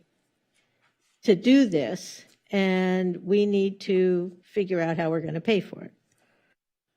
Right. So related to that, and I think it's a really good question, is you could conceivably make this less costly if you think about, as I understand, I think it's the code that requires the city manager to appoint secretaries. You could conceivably say, we want to make sure that there are support staff who take minutes and who prepare agendas, but maybe not say we need to have the staff liaisons, And my sense, so two comments there, because when we looked at those numbers, I think it's possible if you said we want to have the Consolidated Commission, we want to have the Disabilities Commission, that we could make that lower number work. And my team reminded me that in terms of the support staff, the Disabilities Commission is probably the heaviest haul because it also involves arranging accommodations. Those are vendors, arranging all the vendors, getting them paid, all of that. So if we were to say we don't have to have liaisons for the commissions, but we need the secretaries, the support staff, I think if we added that staff, and you're not actually doing that tonight, so we'd come back with that. But in terms of your calculations, sort of your direction to us could be figure out how we can fund a staff assistant to support the Consolidated Commission and the Disabilities Commission. Right. So Thank after you, we Mr. do this motion, Yeah. maybe I would like to give that Right, direction. no, I hear that, so, but thank you, Mr. Agel, I appreciate that input. Any other comments on this? Yes, it was moved by Brock, seconded by Para, and let's have a roll call vote if that's works, because we aren't on the roll call screen. There we go, good job, Madam Clerk, and now, let's have a roll call vote. Councilmember Para. Yes. Councilmember Davis. Yes. Mayor Pro Tem McCowen. Yes. Councilmember Brock. Yes. Councilmember De La Torre. Yes. And Mayor Himmerich. Yes, so that passes 6-0, and now, Councilmember Davis. So I would like to move that we give direction to staff to look for better options and perhaps less costly options in ways in which to support all the boards and commissions, but particularly the commissions that we've just been discussing that might involve having centralized, non-specialized, non-substantively specialized staff, but have a person who's there to be the secretary, take the notes, do the administrative work associated with the commissions, and maybe have them support many commissions so that we get more consistent methodologies of doing things and get more consistent other templates and things like that for minutes. So that was not very well articulated, but I think staff understands what I'm saying. So I'd like to move that as direction. What you're saying. That you're good for you. I'll second that, no. And Councilmember Parr? I had a question. Would that include technology? Because there is technology that can assist with the note-taking and the admin. Sure. I think one of the problems we're bumping up against is that we actually have specific administrative rules that require a human being to serve as the note taker, the secretary, be the administrative support. And so to the extent that they can use technology to be more efficient, yeehaw, let's do it. But I think we have very specific requirements now. And unfortunately, that's been coming out of the various departments. And maybe there's some way to have one person be administrative support for many or all of the commissions that would give us some economies of scale and some consistency. So something for staff to think about and look at. We'd be happy to. So we do have to come back in the near future to talk about how boards and commissions will come back remote, in person, et cetera. So we can include this conversation about an optimal staffing makeup for the boards and commissions at that time as well. Right. And the whole point is to allow the boards and commissions to continue to function, but hopefully in a more economically and administratively efficient manner. Do we need to take a vote on that? Well, I don't know. We've been taking, I think that, yes, we do. So Yes. let's have a roll call on that. Can I ask for the motion again, please? Sure. I got lost in the motion. I apologize. Yeah, well, it wasn't very well articulated. I apologize for that. So the motion is to ask staff to come back, to consider and then come back with some ideas about ways to better support the administrative functions of all the boards and commissions, and perhaps even have a person who serves as the central board and commission, supporting them not in a substantive manner, but in an administrative manner that would therefore not only reduce the costs associated with each commission, but also actually provide better outcomes, because we would get, as Mr. De La Torre suggested, more consistent reports out and things like That that. became a really long motion. It did. It is a very long motion, but what can I say? I had too much caffeine this afternoon. But does everyone understand the motion? So may we have a roll call vote, please? Sure. Councilmember De La Torre. Yes. Councilmember Brock. Yes. Mayor Pro Tem McCowen. Yes. Councilmember Davis. Yes. Councilmember Para. Yes. And Mayor Himmelrich. Yes, that passes 6-0. And yes, Councilmember, I'm sorry, It's fine. Mayor Pro Tem, Mayor Pro Tem McCowan. I would like to make a motion that we direct staff to return to council with a resolution incorporating the recommended procedural changes previously approved by council, including council liaisons would be limited to serve on a maximum of 2 commissions a year, with quasi-judicial bodies exempt, changes to the chair and vice chair rotation by election, reduce the urban task force from 9 to 7 members, reduce the arts commission from 11 to 9 members, and any procedural changes approved at this meeting, and approve a policy permitting boards and commissions to meet quarterly until the end of fiscal year 2022, and direct staff to come back with options for returning to in-person meetings. Second.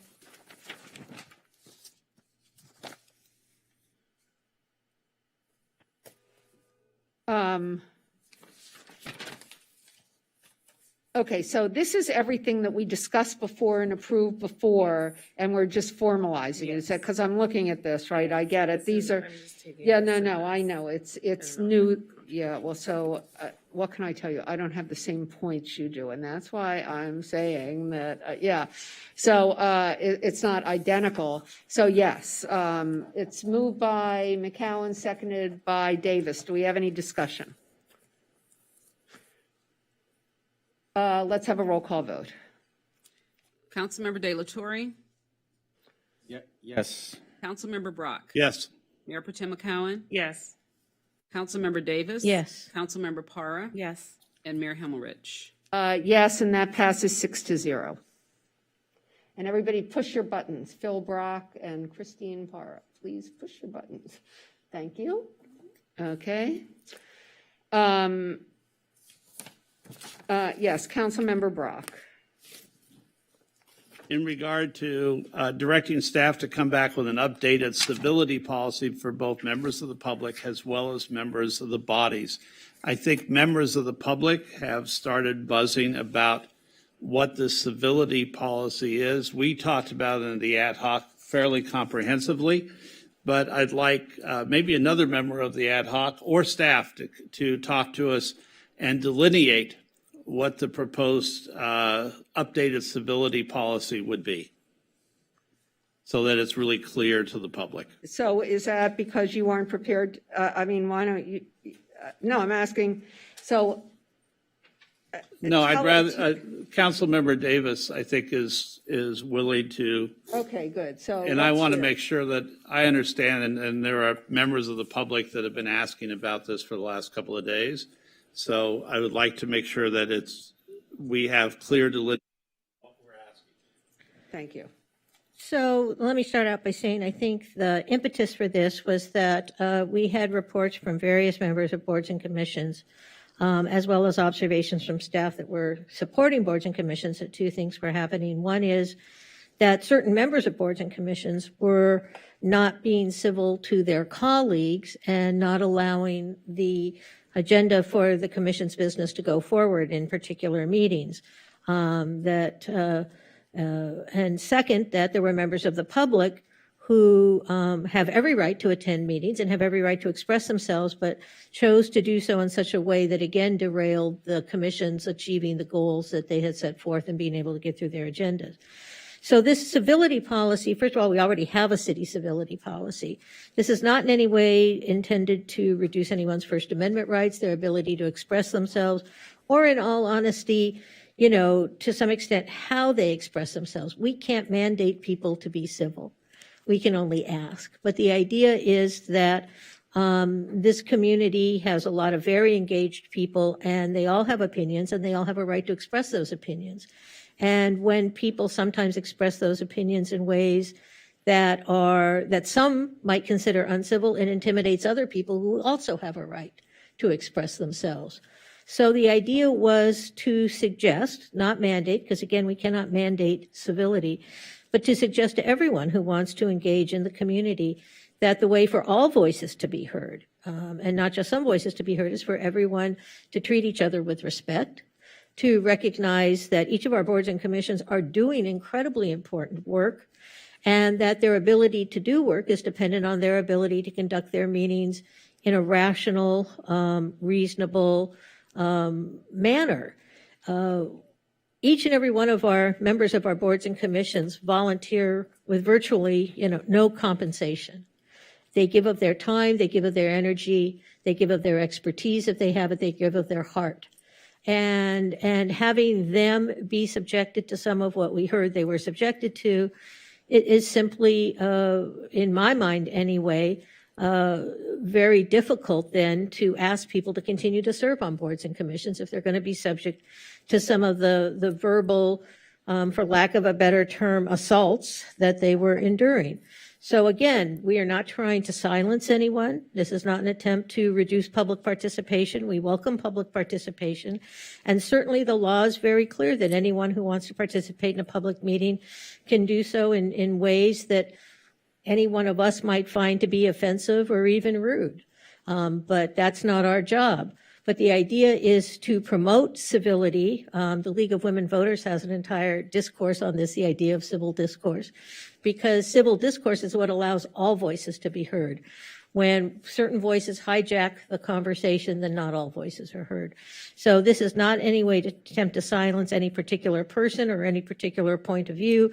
What this is simply a request for everyone to treat other people as they would like to be treated, with respect and with dignity, and allow everyone to have an equally important, loud, heard voice. So I know there have been concerns. This is not an assault on the First Amendment. Believe me, if anyone were to sniff out an assault on the First Amendment, it would be me, as you all know. But no, this is simply a request that we let our volunteer boards and commissioners do their work in a way that is useful to the city, that accomplishes their goals, allows everyone to be heard. And as I said, it's the golden rule: treat people the way you would want to be treated. So if I could follow up for a minute, really what we're asking is almost rules of decorum. And part of this is also so that the chairs of commissions can have more ways to make sure that the members of the commissions don't try and hijack the work either. Now, I never had that on the two commissions that I served on in the city, but I've heard that some commissions have had rude behavior from fellow commissioners on the dais. So, as you said, Councilmember Davis, none of this is something that is easily enforced, and that nobody is trying to censor the commissions, because what I'm hearing from members of the public is they believe this is an attempt at censorship, plain and simple, to quote one letter. So I think what we're doing is we would ask for something to be drafted, and it would come back to us. So that would be the attempt. It is not an attempt tonight at trying to tighten the civility policy.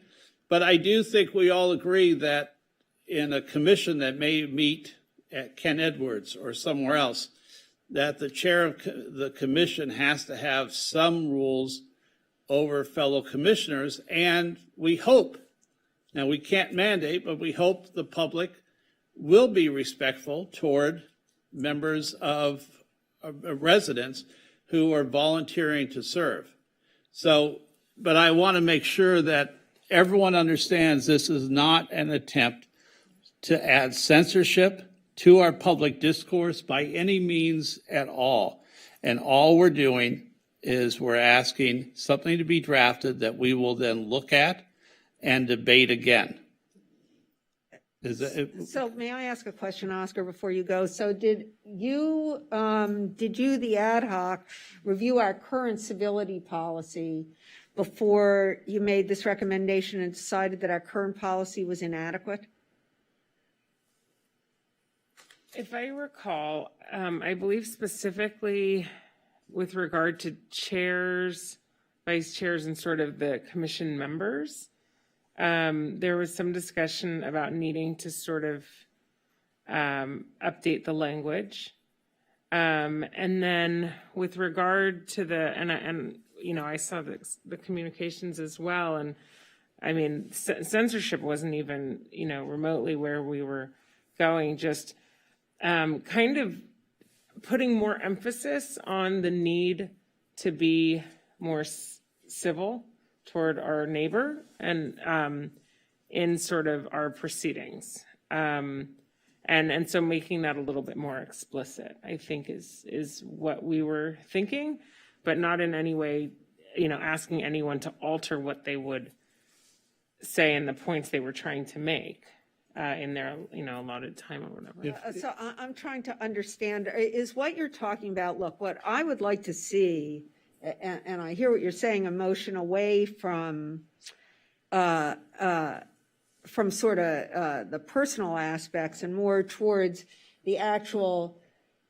issues, right, that were being presented, legal issues, when I say legal, I mean issues that we run into under the law in the city, so when boards and commissions. I think Councilmember Davis put it best. I mean, this is just kind of strengthening it by just sort of raising it, but not necessarily, I don't believe there's anything we can say to someone to say,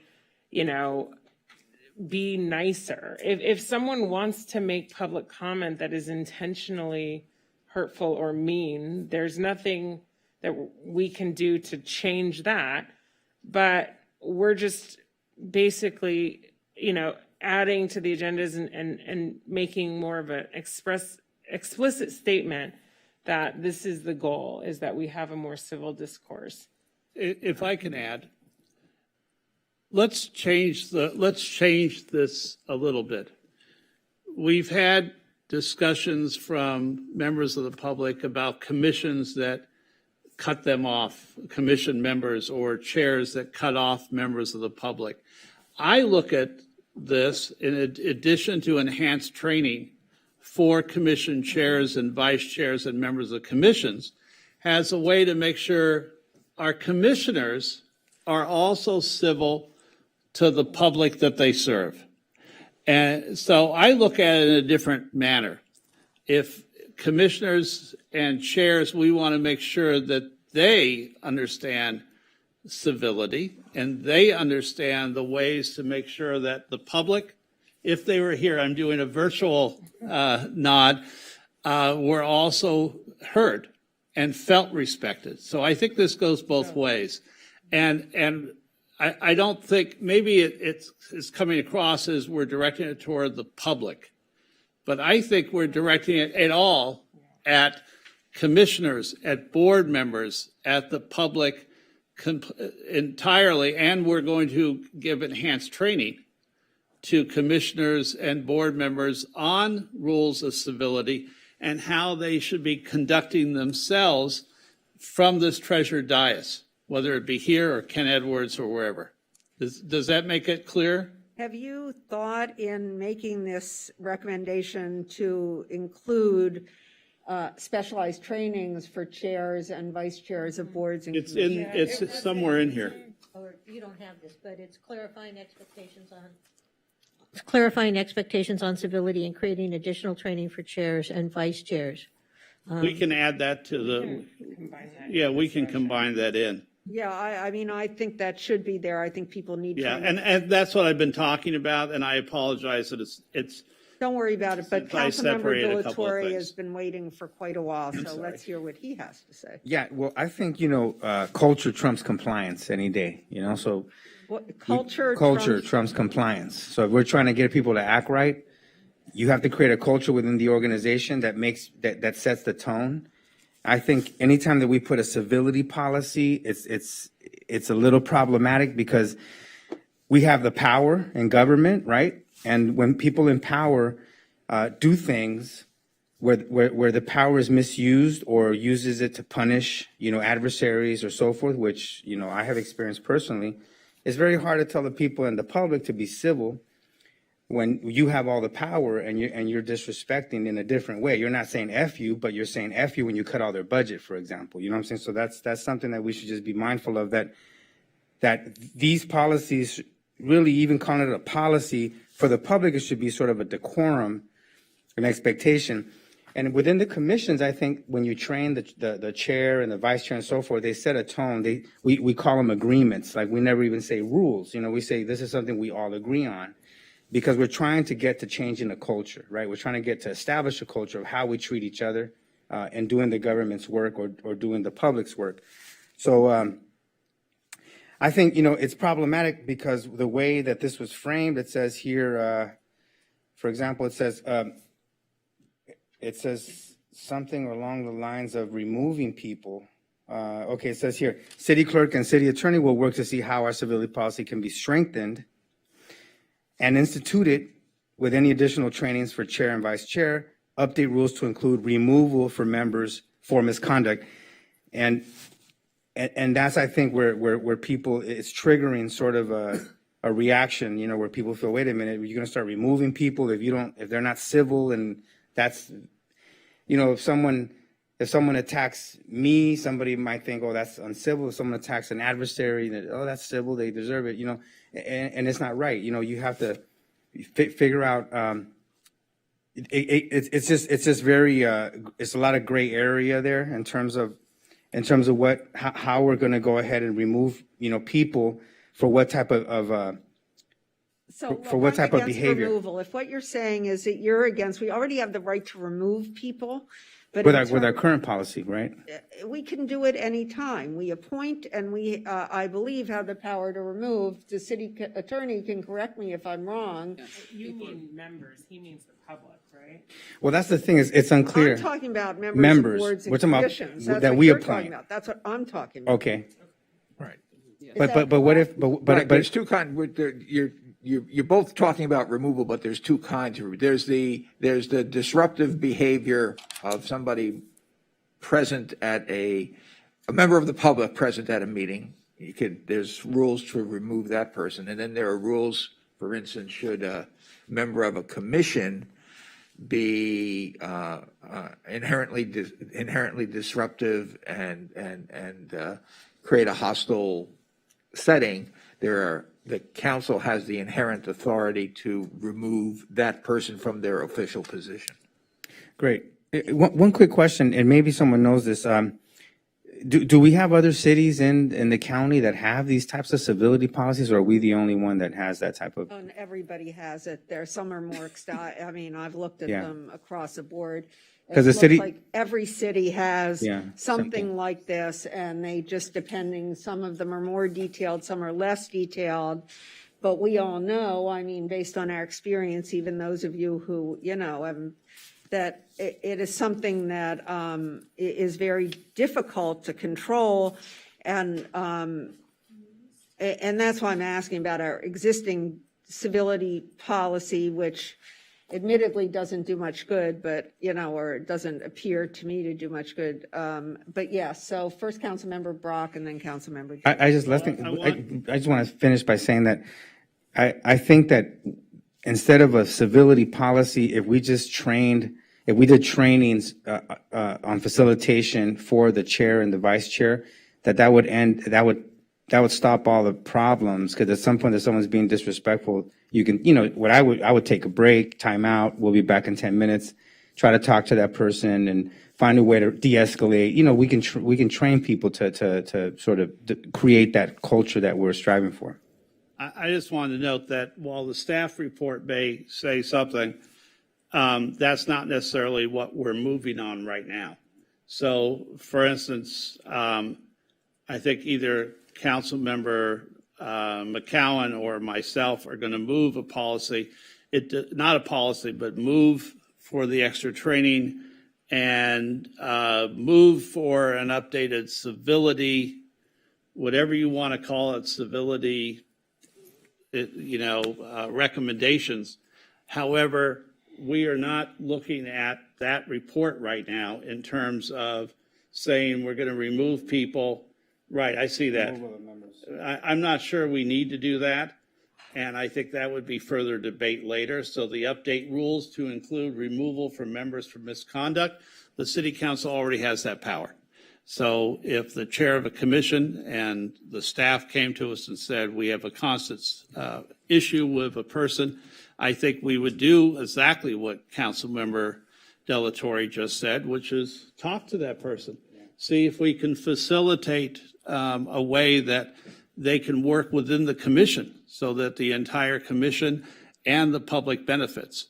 So I don't believe that we are trying, I hope that none of us are trying to provide, whether staff or council right now, provide a hammer at this point to anyone in the city. Well, I'm trying to That understand, makes because I have sense. two kinds of motions here. I have one, and tell me which one. You made the motion, right? No, we No. haven't made it yet. No, Okay, she's gonna because make I it. see a motion here that would clarify, that staff clarify expectations on civility and create additional training for chairs and Correct. vice chairs. And then we're Is that gonna- the motion we're making now? No, we're adding that to So another We're motion. going to combine that with, and direct staff to come back with an updated civility policy for both members of the public as well as members of the bodies. And training, right? So it was going to be what you first said and. Okay, good. In one motion. So did you make that motion? We have not yet. Well, let's do it. Go for it. No, you do it. You have it in front of you and Yeah. you know what you want to say. And can I just quickly say, though, to Councilmember Delatorre's point, I hear what you're saying about sort of the language and how that may be interpreted. And I do think that raises an interesting question about whether or not we can just change what we call this going forward. And I think when the language actually comes before us, I think we might have that option. But I don't know, Joe, is that? You mean civility versus Yeah, something just different? Versus the word decorum or- civility, the idea, you know. How about respect? Sort of, like, I don't know if we are You could always change it. constrained by that. Yeah, so I think when that comes back, we potentially could just call this something else. How about the because that is golden rule triggering in language. city and There you civic go. engagement? And can't we ask the city staff who are going to draft any of this right now to come back with the utmost sensitivity to members of the public and to members of boards and commissions as well? Okay. And I'm sure they've heard all that. So the motion is, go. is Yeah. to direct staff to come back with an updated civility policy for both members of the public as well as members of the bodies, and clarify expectations on civility and create additional training for chairs and vice chairs. I'll second. So motion by McCowan, seconded by Brock. Yes, that covered it.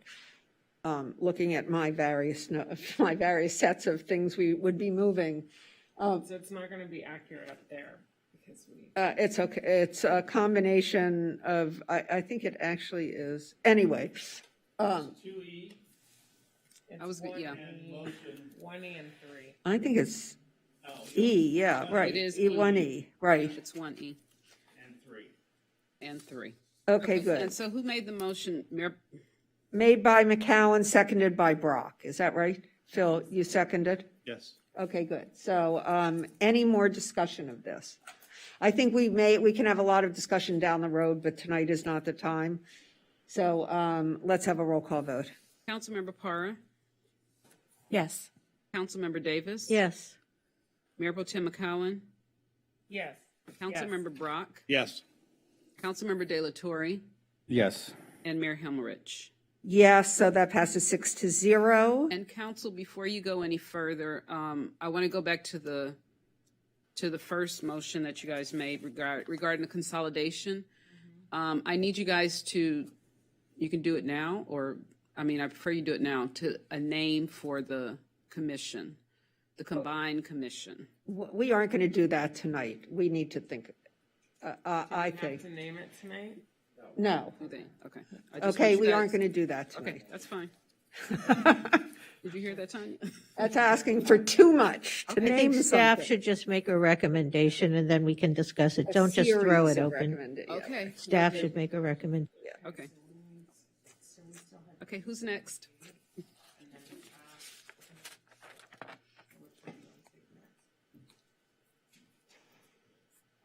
wanted to ask questions, and maybe either this question was asked to me as well. There was a ballot measure to move charter boards and commissions. And this may be for the city attorney's office. What is the advantage of removing the commissions that are in the charter to the Santa Monica Municipal Code, and what is the negative effects of that? Thank you. I don't know what the negative effects are. I think I'm guessing why this has been put forward is that it gives the council or future city councils more flexibility. As it is now, if something's in the city charter, it can only be changed by an election, a vote of the people. So this gives, should conditions change and you need to modify something, you could do it much quicker through an ordinance change of the council. So I know that as a Recreation and Parks Commissioner, a previous city manager downgraded the Recreation and Parks Commission from a member of the charter. At one point, I don't know if they removed it, but they downgraded some of the responsibilities of the Recreation and Parks Commission. For instance, up till 2008, Recreation and Parks Commission had ultimate authority over the hiring of the Community and Cultural Services Director. Councilmember Brock, that did go before the vote of the people. Yeah, that had to be voted on because no city manager. Right, but there was a vote, and it removed some of the thank you, Denise. It removed some of the responsibilities from that charter commission. Is there any, I guess that's why I'm asking, are there any negative effects, and which commissions are currently in the charter? I can tell you the 5 that are in the charter. It's Airport Commission, I know this by heart. Airport Commission, Library, Personnel Board, Planning, and Rec and Park. So we hope that the Airport Commission will be disbanded somewhere around 2029, 2030. But the other commissions, that's the question, is that we need to think long and hard about whether those commissions should be removed from the charter, and if all commissions should be just made a part of the municipal code. Well, these are the And only I'm not ones in necessarily the sure. charter. So I'm trying to understand. So there are 5 commissions that are in the charter. Correct. And they can't be renamed, their duties can't be changed, their responsibilities can't be changed, nothing can be changed about them without a vote of the people. And the reason, for instance, we did the rule of 3, because if the council decides, for instance, that they want to rename the Airport Commission, the Airport Park Commission or something, you see what I'm saying? We couldn't do that. It's just the way it is. And so its role is only as described in the charter. And if I can add to that, we're not making that decision tonight. All we're doing is asking staff to come back. So I don't think we need to have a substantive discussion about pros and cons tonight. The only discussion is, should we ask staff to come back with a proposed ballot measure, and then that would be where we would have the substantive discussion about whether or not that's something we want to do. Then I'll so move that it be approved. Moved by Brock. Second. Seconded by Davis. Let's have a roll call vote.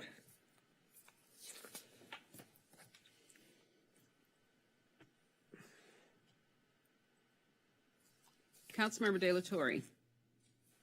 Yes. Councilmember Brock. Yes. Mayor Pro Tem McCowen. Yes. Councilmember Davis. Yes. Councilmember Para. Yes. And Mayor Himmelrich. Yes, so that passes 6-0 on a motion by Brock, seconded by Davis. Okay, guys, next. Okay, so I move that we approve a recommendation from the Board and Commission Ad Hoc Committee that we not change the appointment methodology, requirements, and/or specific qualifications for applicants, and that we clarify that the limitations of serving on more than one board at a time does not apply to advisory committees.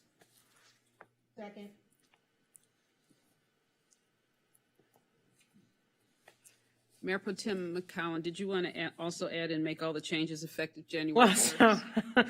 so I was not sure if you wanted me to wait until we finally do that last one and then sort of say, and I don't know if we can do this, because we broke these up.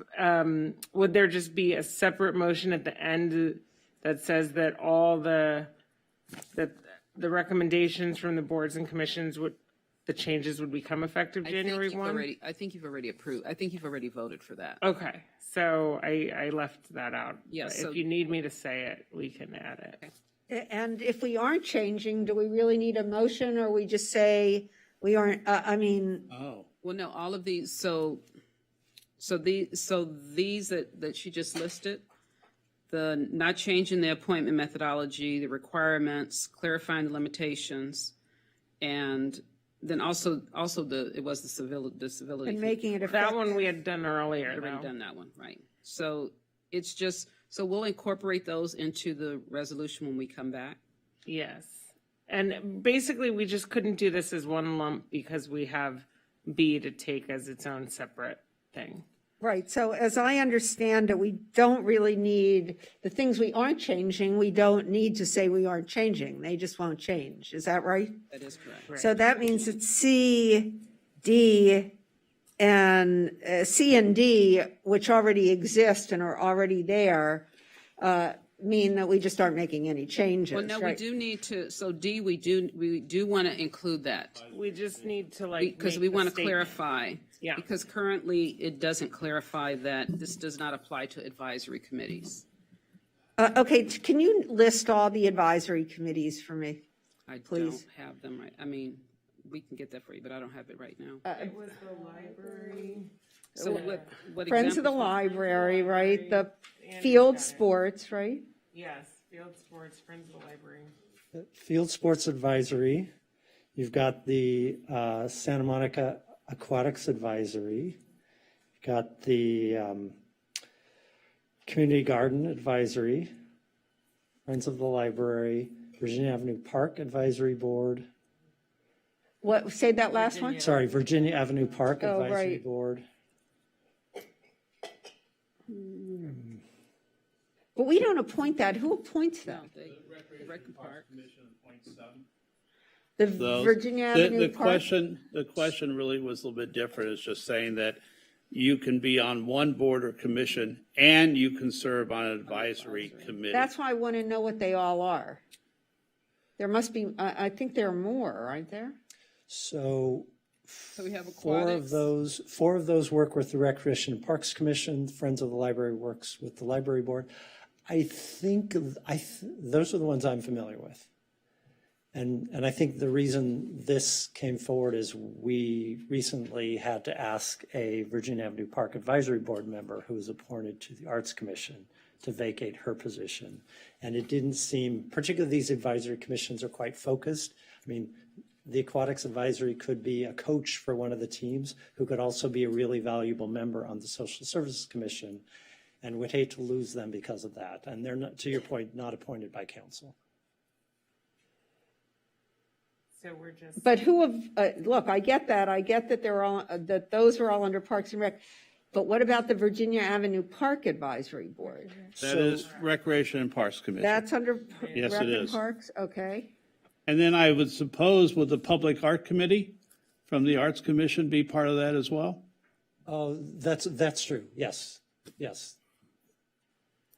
So the different committees have bylaws that establish how the committee members are established. So for example, Aquatics Advisory has representatives from different permit groups as well as general lap swimmers. The Virginia Avenue Park Advisory has a process for getting new members. And, you know, somebody could be a coach that goes on the Field Sport Advisory Committee who's also, like I said, could be great to have on the library board. And it's really, at least in my opinion, it's a very different sort of what they're doing. So we also have an EV committee, is that right? Don't we have an electric vehicle committee? I think that's more of a time limited, as I recall. Whereas- Okay, well, at some point, not tonight, but I would like to know what all of these various committees are and who appoints them. Because I think I just, in my recollection over time, these are most of the names I've heard, but I think I've heard more. And I think this may be something I don't know that we want to think about. That's all. So thank you. And Denise, do you have what you need?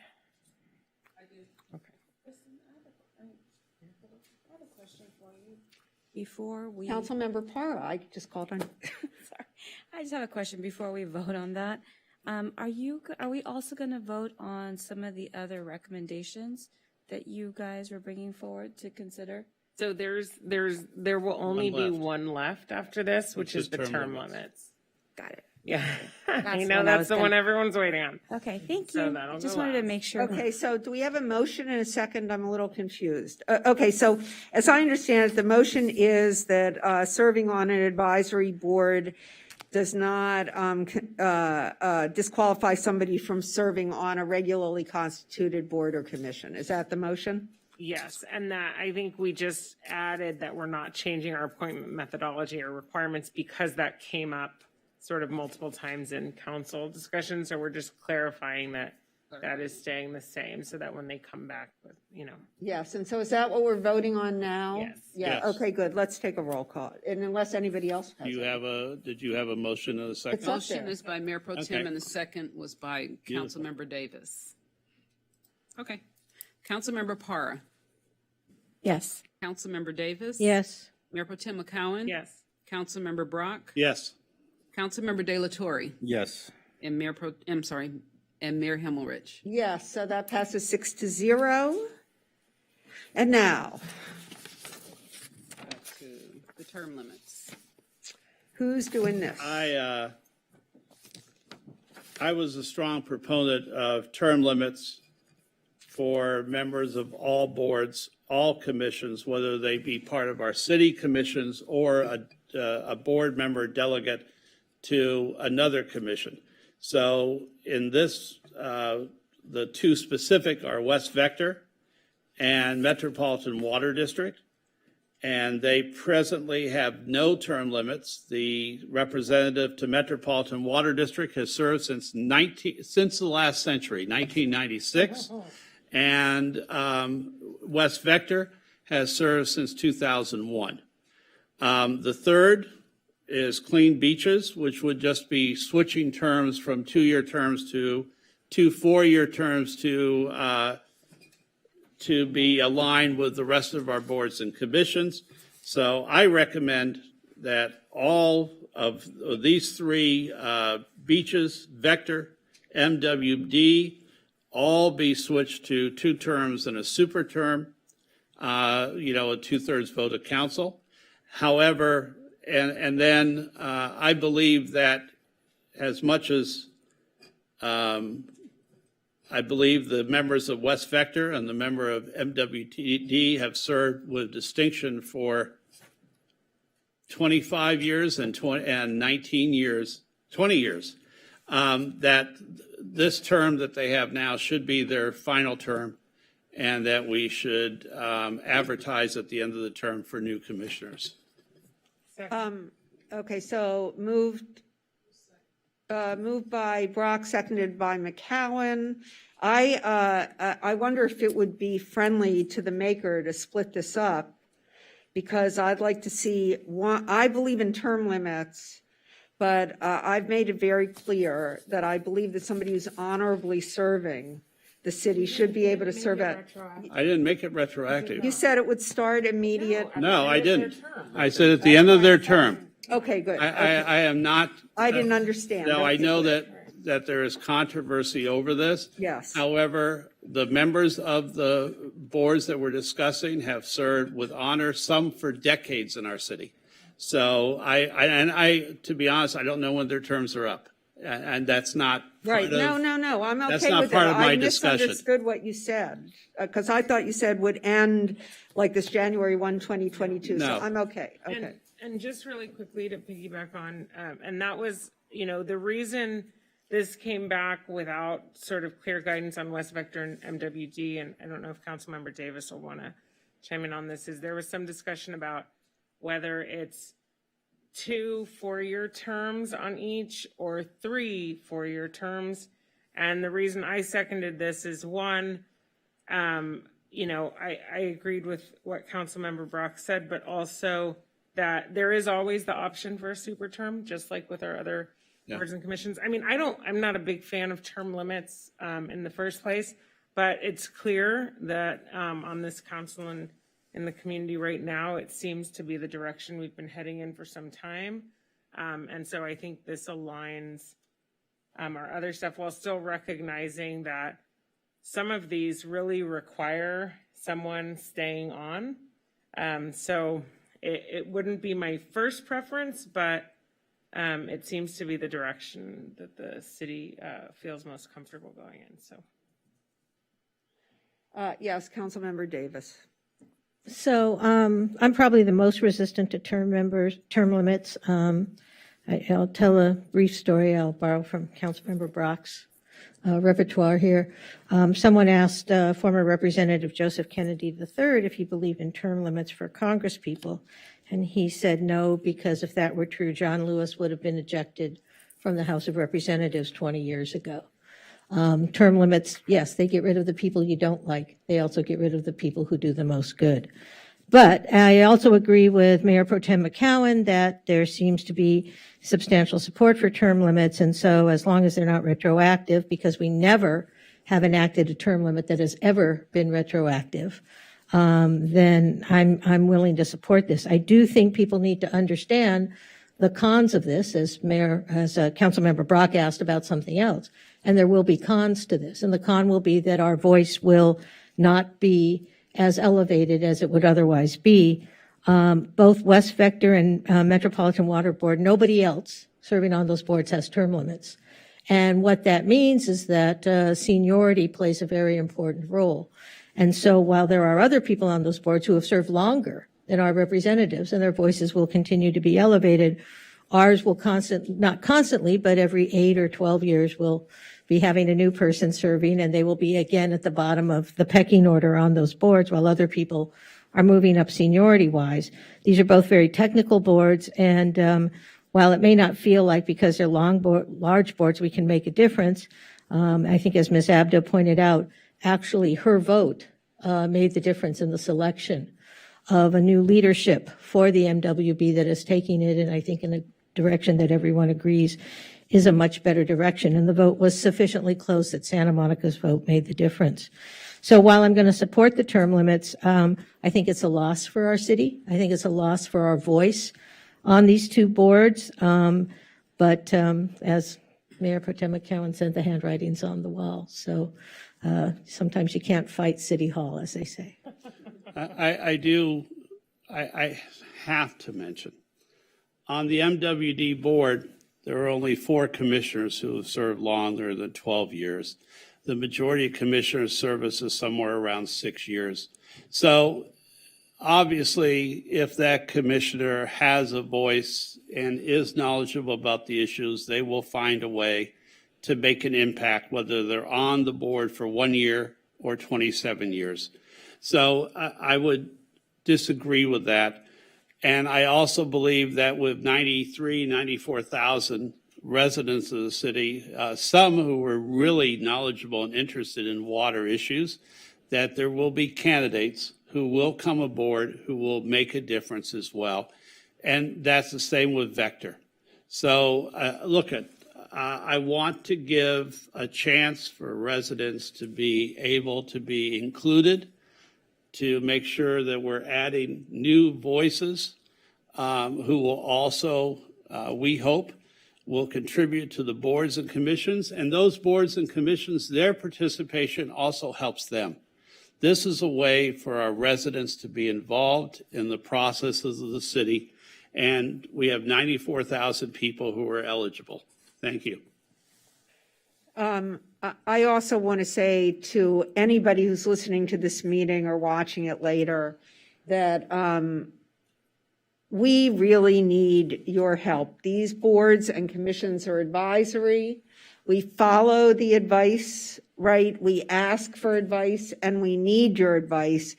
We're we're asking you to do the heavy lifting that really, because we are at a, at a true policy level. So we hear items quickly. You have the opportunity to focus on subject matter areas where we would like to have your input for every single one of you. You live in Santa Monica, and you know what your experience is. We need help from our boards and commissions to inform the decisions we make. And if you aren't giving us that advice, I'm begging you now to please focus on that as you move forward, because we need you to do this so we can do the work that we do. So, yes, so this is really important. Volunteerism is important. I mean, we are not exactly volunteers, but we're pretty close, and we need your help as volunteers too. So, do we have, oh, good. So we have, yes. Oh, I'm sorry, Councilmember De La Torre. I just, I wanted to thank anyone who serves more than 10 years on any board, mostly as a volunteer.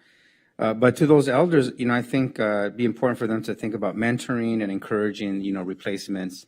It's about developing that young leadership, exactly what Mayor Hemmelrich just said, which I want to echo and support.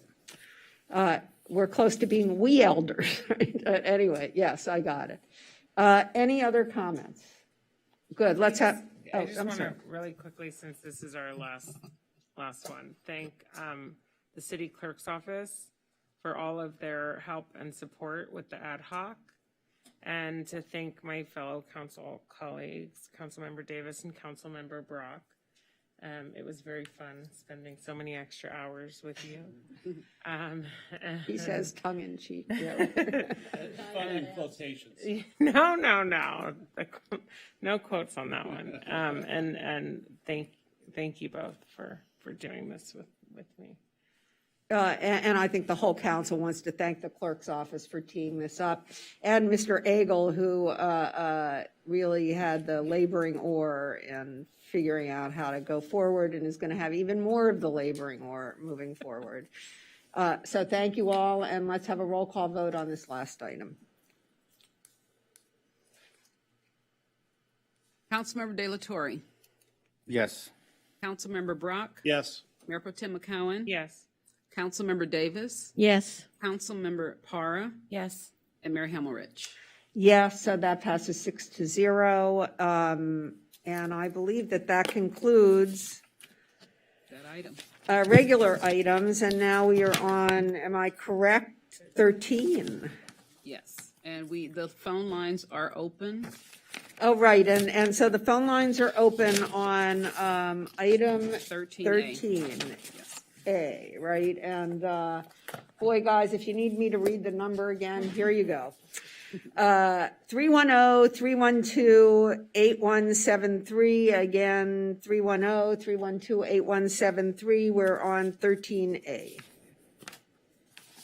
Okay, so 13A is request of council members Brock, Para, and De La Torre that the city manager, as a matter of urgency, make available to the full council, Santa Monica residents, and the public the following information regarding homelessness assistance in the city.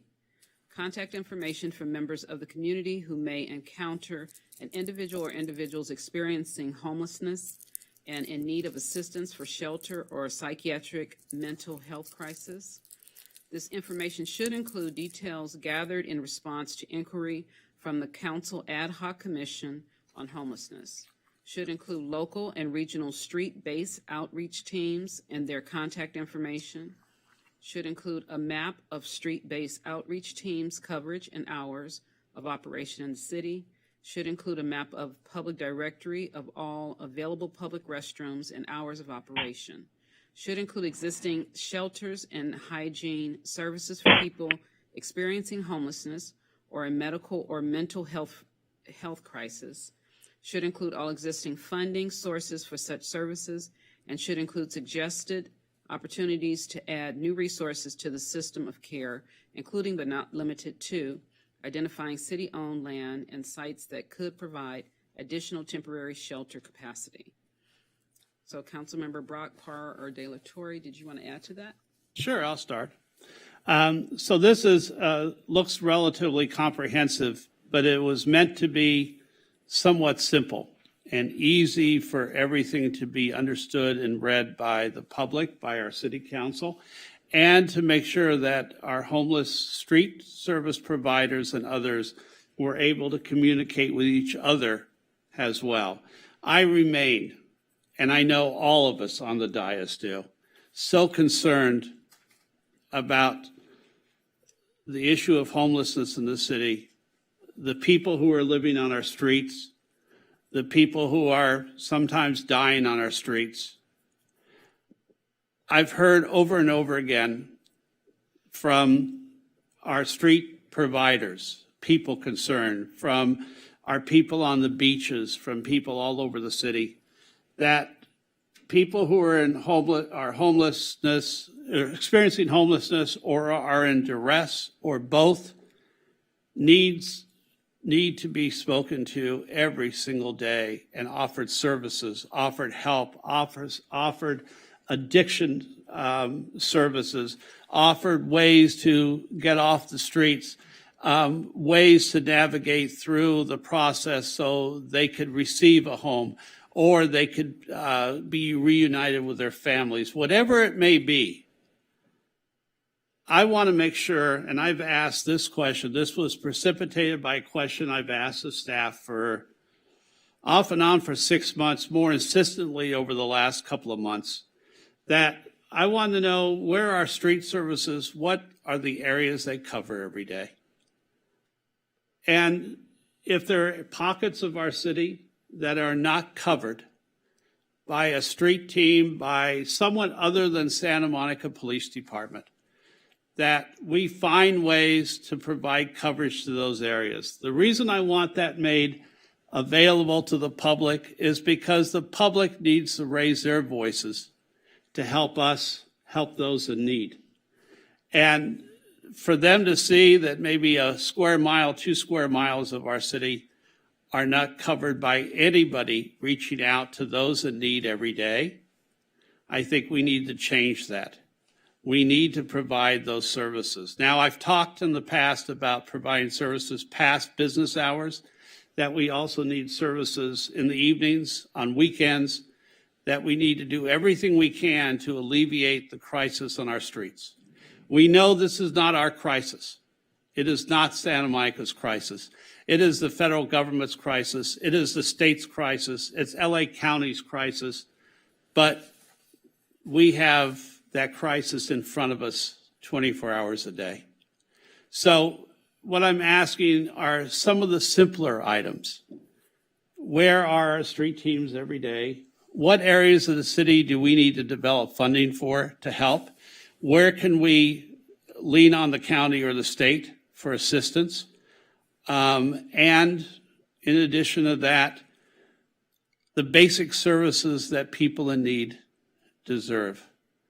Are there bathrooms for people in our city who have nowhere to take care of basic human needs? My understanding is we have not one restroom in our city open after 10 p.m. Somehow we need to provide safety and security and a couple of locations in our city for that. We've heard cries over and over again. Councilmember Delatorre last January and February, many of us, about temporary shelters, and knowing the cost, knowing the lack of available land, it may not be an option, but I want to make sure that in conjunction with the study that was released last September, and all the other things that we've done in our city, and we do far more than almost any other city. I want to thank our city staff because they have been diligent about trying to help and do more with less than the other cities. So my idea in this is to look and say, so that the public knows, so that we know, where are we covered? Where do we need help? I'm really happy that our new city manager and staff have been able to secure at least one more Department of Mental Health psychiatrist who will be on duty in our city. And I know I may not have been the one who should announce that, but I really want to thank Manager White for that. He's heard us, and he's doing his best to try and help. I want us all to help, and it's not only on the council, it's not only on the staff, but it's also on our residents. So, I want to make it easy for residents if they see someone in their neighborhood in duress, that they're able to have an easy number other than the police department to call to help in those emergencies. And we have emergencies throughout our city. So I want us all to be able to put an arm around, two arms, around those in need and help them receive the services that they need to become useful members of our society once again. And let me clarify that. I want us to find a way for the 900, 1,200, whatever it is, people who are in our city who are unhoused. I don't want to see tents on 2nd in Colorado when I came to the meeting tonight. I want to see them in shelters. It was a rainy day last night. I don't want to see people surviving on our streets. So that'll get it squared away, I think. That's what I'm asking. There's a lot in this discussion item. I don't expect any solutions tonight.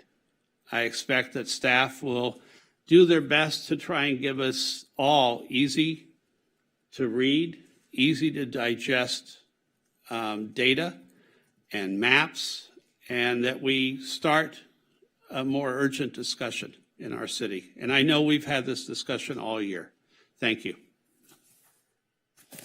So let me ask our city manager, who will have to produce all this information, et cetera, or be in charge of producing it, whether this is doable, what can we expect as a result of this? So all this is doable. As Councilmember Brock mentioned, some of these items were discussed as part of the ad hoc, and so staff has already started to work and compile and produce this information because we want to provide as much information as possible so that all of you can make decisions and provide direction to us. So we are working on it. It will all be produced, and I hope it will be produced very soon, in next year, early next year. I was just curious. I mean, we haven't yet received a report back from the ad hoc, and but I mean, I guess I know. I mean, there's nothing in here that's objectionable, but just I know that the members that make up this 13 item aren't the same members that make up the ad hoc, and so I'm just because we haven't actually received a report, so I don't know how you guys got together to agree on these points if they were the points in the ad hoc. Okay. So Phil and I, obviously, and Lana Negrete are on the ad hoc. And some of these questions, concerns, whatever it may be, is information that we've been asking for a while. Because we are compiling information because we have a plan of attack, if you will, of how we want to gather and how we want to present that information to council and to the public, so that we're basically doing what we call it's like a SWOT analysis. So strengths, weaknesses, so forth and so on. And so we're missing some of those pieces, and it's just been taking a little bit longer than anticipated to be able to get that information. And so this was just kind of a way to get that information from staff. When Phil asked to get this information, he sent it to the three of us, and it was an oversight on his part of not sending it to Lana. And so I caught it, and I said, you should have sent it to Lana. He's like, oh, I'm sorry. I should have sent it to Lana. And that's what happened. And so it was just an oversight. So I want to follow up on this a little. So I think that when we set up these ad hoc committees, we do need to have regular reports back. I mean, I didn't want to set a prescription on it, but you guys have been out there for a while, right? So if we could get, even if you just say we're compiling data and this is what we want to do, I would like to hear, personally reports back on a regular basis. And then my next point sort of follows up on that. I know we have an ad hoc. I know that Oscar is on this item. So my question is, and again, I don't know what you discuss among you, nor do I want to know. But my question is, there are a couple of things we could do. We could make the ad hoc a standing committee so that it would have Brown Act responsibilities, right? But then and would have public meetings, right? It would give you less nimbleness, but at a certain point in this, ad hocs are supposed to be short-term and single-focused.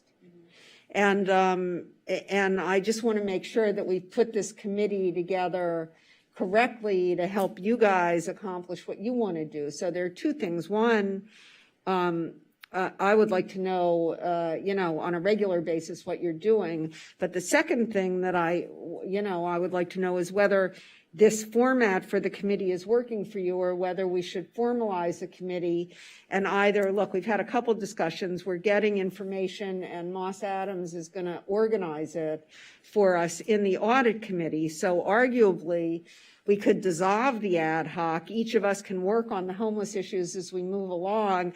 And then after Moss Adams comes back with a report, we can put together a different committee to take the results of that because the audit committee will simply receive it. But it will tell us action items, right, that won't be done by the audit committee, but rather will be done, by staff or whatever they say. Again, I don't know what it will look like now, but then we could put together another committee that works on that. And we could approach it in that way that might be a more orderly way. So I'm asking the two of you, I know Lana's not here, but what you think about doing it that way. I will say that it's been difficult to get the information that we've been asking for. We've been asking, and we've been getting kind of big picture information and not pointed specific information. And so my question is, I don't think Moss Adams will have the same barriers that you have. I'm hopeful. Well, they haven't so far in any of the things they do. I mean, and we aren't going to do this here. I'm asking you to discuss going forward and what it's, yes, Councilmember Davis? Well, no, finish your thought. I thought you were going to tell me this wasn't agendized. No, I want to get into queue. No, that's for the city attorney. Obviously, we have to talk to Lana. It's not, but. Yes, Councilmember Brock. So, no, this was not put on. The agenda originally has part of the ad hoc committee. It originated from my frustration and from Councilmember Parra for months, and a lot of us saying, how much does people concerned get? How many people do they contact each month? And what is their territory? And what parts of the city? This originated, Mayor, with something you acted on and I acted on separately, but simultaneously. A woman who was suffering from acute homelessness on 21st and San Vicente. And for 2 weeks, you were working on in one direction, I was working on another direction. We didn't know each other was working. But I had called people concerned, they said it wasn't their territory.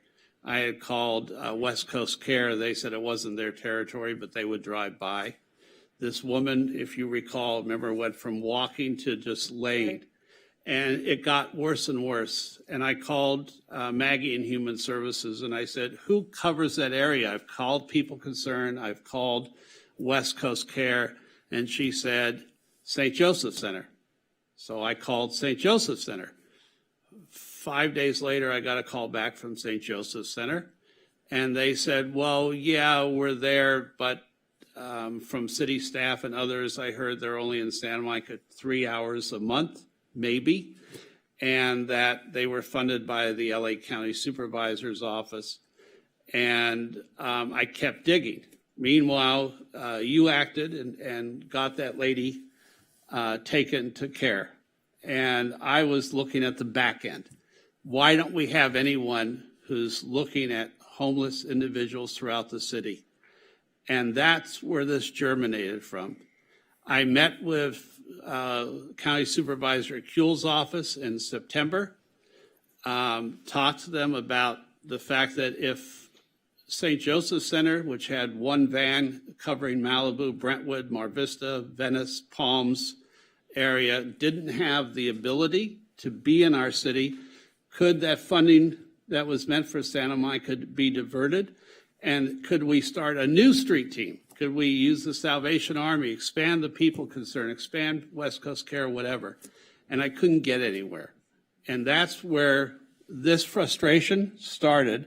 And then I asked staff several times, could I even just get on what they used to call a magic marker, a map of the city, and just here's where people concern is, here's where West Coast concern is, here's what St. Joseph Center is, so that I could just have that.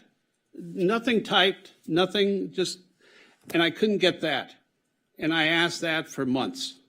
So this didn't come out of the ad hoc. City Manager White added, I think, the ad hoc committee part to the motion, and then I approved it. But this came out of my personal frustration at seeing people unhoused and unhelped throughout our city. And I've said this before when I supported the CRU. I've said this now when I'm thrilled that we're going to have another Department of Mental Health psychiatric person to help with mental health crises in the city. So I'm asking these things for a different reason. And yes, I may indeed support the fact that Moss Adams, and then we do either a standing committee afterward. But not that's for not tonight, part. That's but- not tonight. Okay, I But got that's so that's where this is. And I'm concerned when I've walked. I have to add one more thing. When I've walked with downtown ambassadors, talked to DTSM, talked to our HLP team, ridden with the fire department, et cetera, I've heard about, I hate to say this, brown emergencies throughout our city. And then I started asking, do we have any restrooms open? This germinates also from the conversation we had a couple of weeks ago with DTSM, where I kept asking them, how do we open more restrooms downtown? How do we provide more services? Thank you. Thank you. Councilmember Davis. So, again, at the risk of derailing the conversation a little bit, when this item was first placed on the agenda for the last meeting, there was a news article about it. And the thrust of that news article and some of the discussion tonight seems to be, and there's two things. One is we keep asking staff for all this information and we're not getting it. And I don't disbelieve you, but I'm stunned to hear that, because I've been on council since 2009. When I've asked staff for information, I've always gotten it. Now, sometimes not in the form that I would want it, because that's not how information is kept, or that's not how statistics are kept or whatever. But there seems to be this notion that somehow you keep asking staff for information and they're not giving it to you. And staff's not here to defend themselves and don't get near that yet, I'm not near done. But staff's not here to defend themselves. And so I'd like to give Mr. White the opportunity to maybe address that issue. And maybe his simple answer is there's a new sheriff in town. But I think that I have dealt with many of the people in community and cultural services who work on the homelessness issue. I have always found them to be incredibly responsive. They take my calls. If I just have a simple question or I drop them an email, they get right back to me. So I'd just like to give staff an opportunity to defend itself, because there does seem to be this accusation really out there that you as a council member ask them for information and they don't respond. So I'd like to give staff the opportunity to respond. I'll just say I've been here 9 weeks. I'm getting a lay of the land. I've engaged with the ad hoc committee a couple of times. They've conveyed their information request to myself. I've met with staff. We're going to deliver the information. I think it's important for the ad hoc to have the information so that they can deliver recommendations to the council on, their perspectives on how to address homelessness. So I just want to commit to the council. We are working on it. We will get you the information. I'm working with staff. It will be addressed. The other issue I want to raise, and I'm not trying to be critical of anyone here, although I'm sure I'll be accused of being critical because that seems to always follow my comments, is we're the council for the city of Santa Monica, and we work through staff, our staff. We don't run the people concerned. We don't run St. Joseph Center. We certainly don't run the county, thank heavens for us. And so I'd like to get staff's input. While I think it's laudable to call the people concerned and go, why aren't you solving this problem? Or call St. Joseph Center.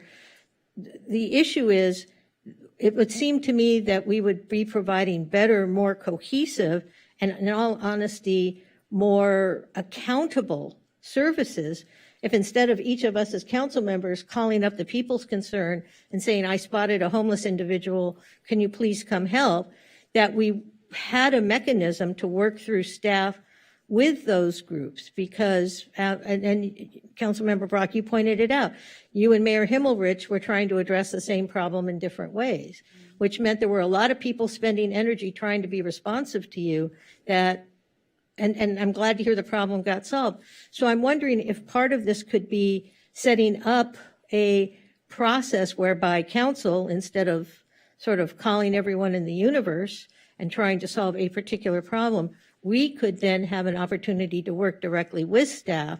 So we would have, perhaps in the business world, we call it the SPOC, the single point of contact, someone we could call and see, I perceive a problem, I think this needs to be addressed. And then that person who has the lay of the land with all the various providers and everything that's going on in the city would be able to be accountable with a response to that and be able to address it. Because I do perceive there as being a couple of issues here. One is that we do want accountability, and accountability is call gets made, problem is identified, problem gets solved. If we're all calling around to different providers, like I call John Masseri at the People Concern, say, John, here's an issue I think you ought to address.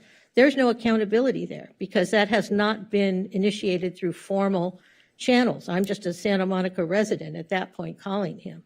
I don't have any direct authority over him. And two, that call then doesn't get recorded anywhere. So we don't know, are they being accountable? Are they responding to me?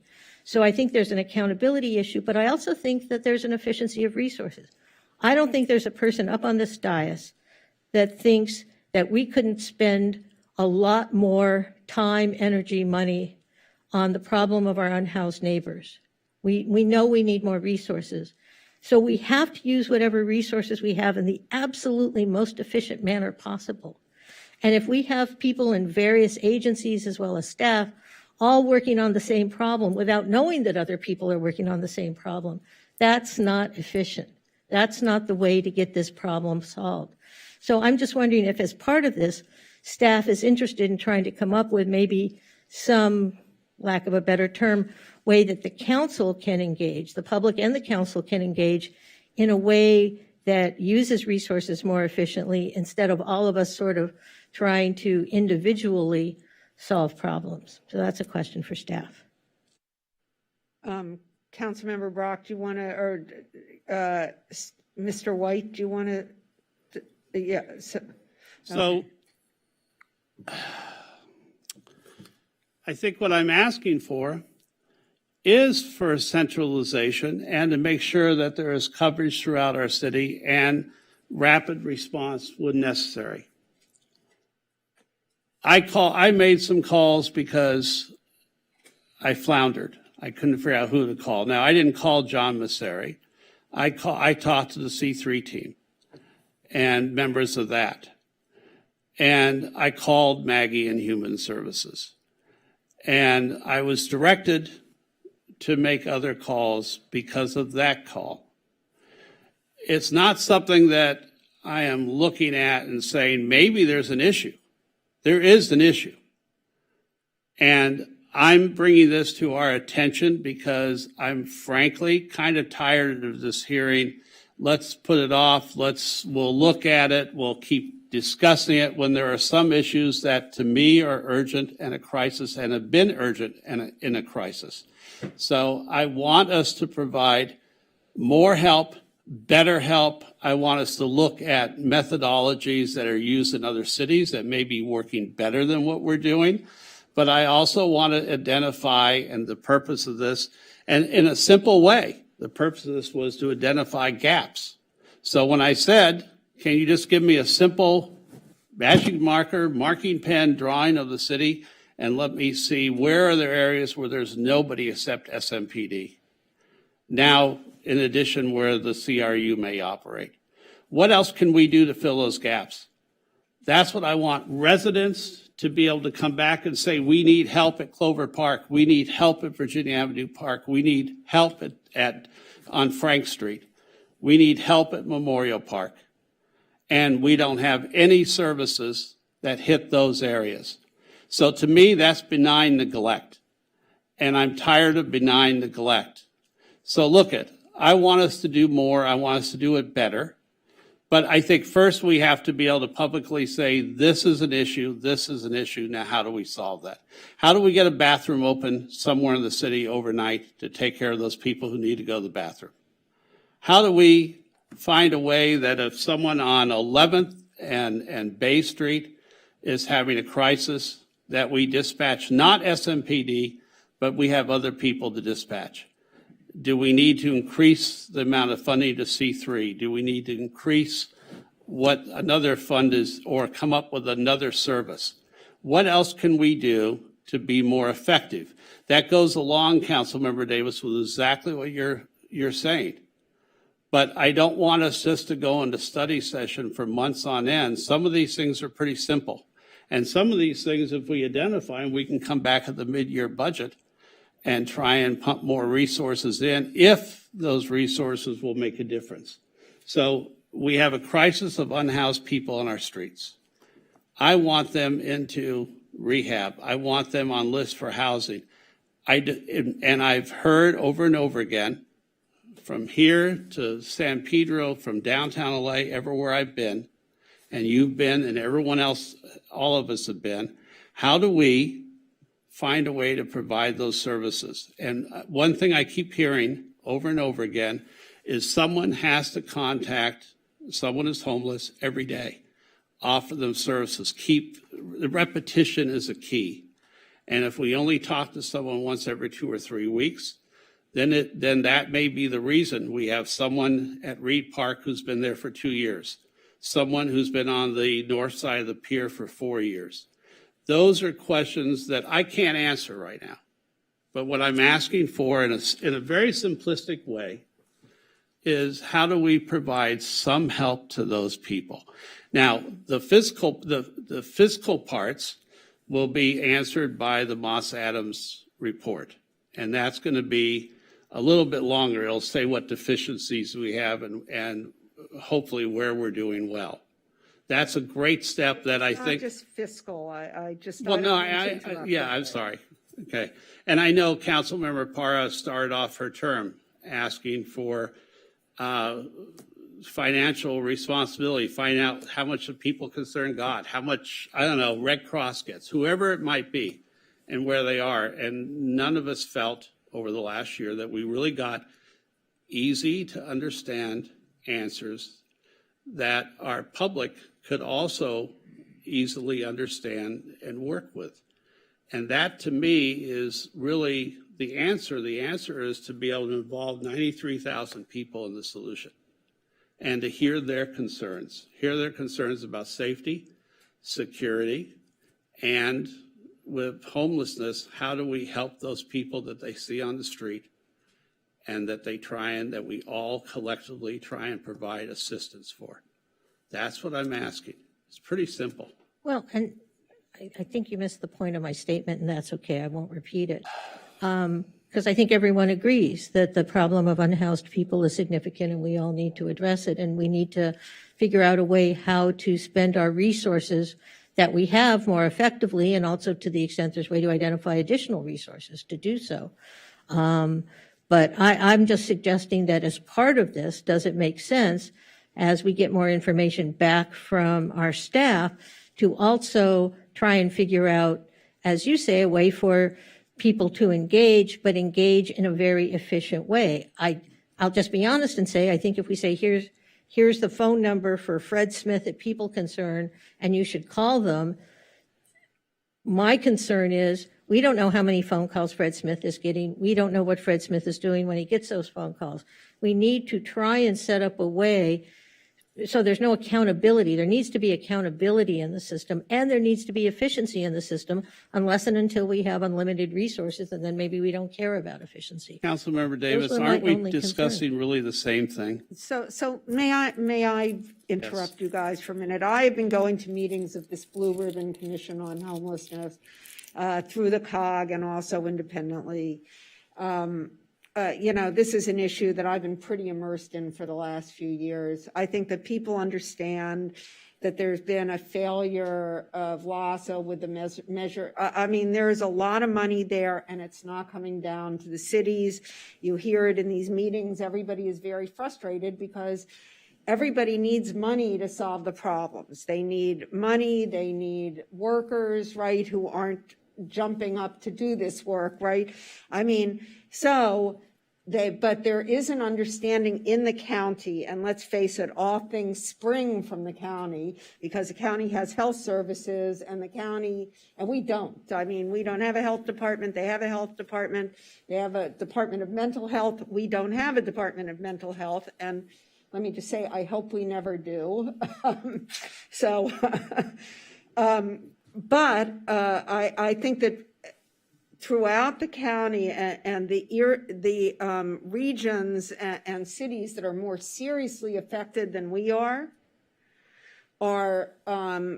really in, if we're in crisis, they are in extreme crisis, and that's why this Blue Ribbon Commission exists.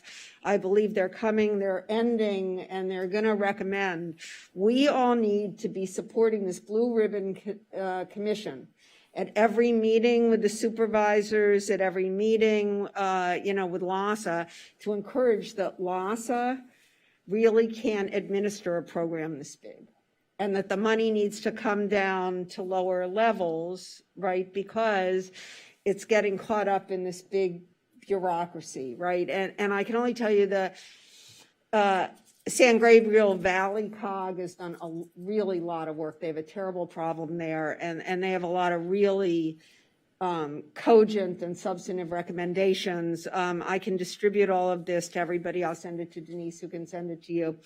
Look, we need to be lobbying everywhere we can to get more money, more services, more mental health, et cetera. And it really, it comes from the feds, it comes from the county, and a little dribbles down from the state. But basically, most of the money goes to the county or the city of LA, who does not share with us. So, yes, city manager. Oh, okay, you're up after. But I'm just saying that we all need to be doing a major lobbying effort, such as what they're doing in San Gabriel Valley, where you used to live, right? So you get it, right? So we need to be making a major effort to support this, because the way the resources are allocated and are filtering down to us is simply not productive.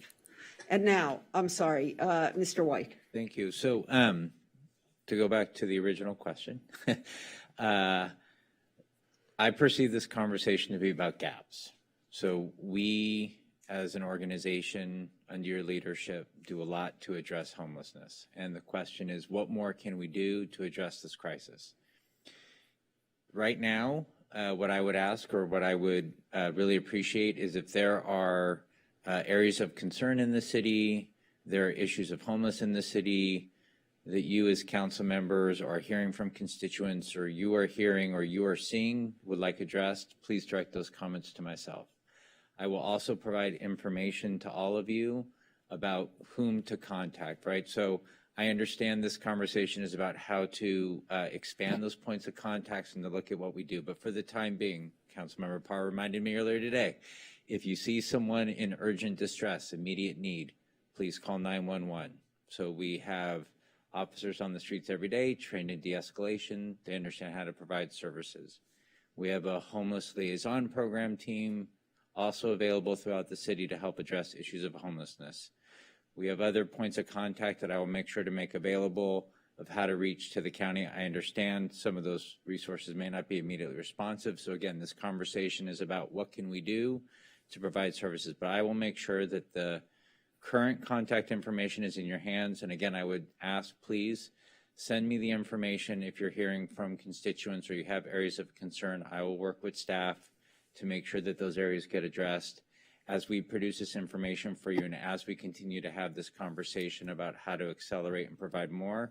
At this moment in time, that it would be the most efficient way for you to get information to me and to me to work with the organization and the staff to make sure that these areas are addressed. So I just wanted to share that in terms of making sure that we have a good system and flow in place to address what we have right now, knowing we're going to have more conversation.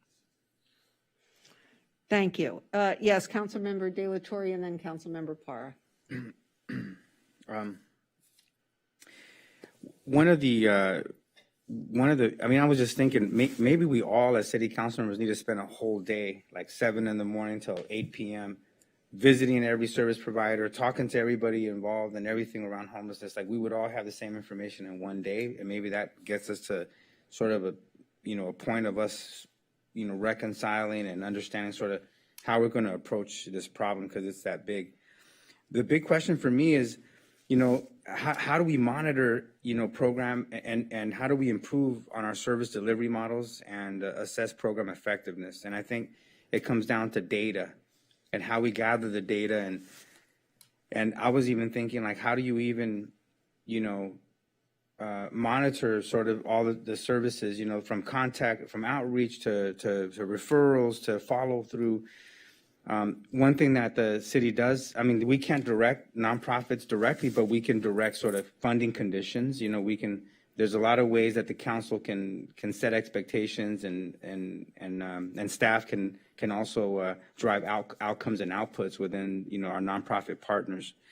So I think for me, that's really what's really important here is, I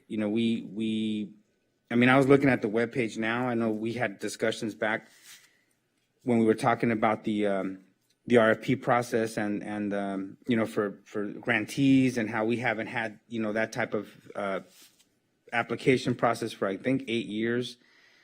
And the staff members, and I remember people agreed to this. They said, okay, we're going to put the outputs and the outcomes, whatever is legal. There's some outputs and outcomes. Probably there can be, maybe there's a legal issue or whatever, but I was hoping that you would go to a nonprofit agency that we fund and we can see sort of their annual, their mid-year or their year-end reports on how well they're meeting the outputs and the outcomes that they have committed, to delivering for the money that we're giving them.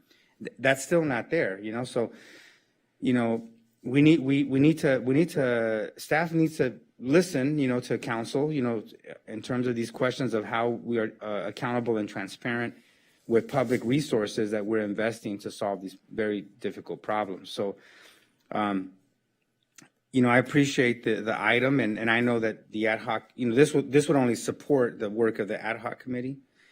But I think one thing that's not really specific there is the question of how we assess best practices on data gathering and reporting to improve service delivery and program effectiveness.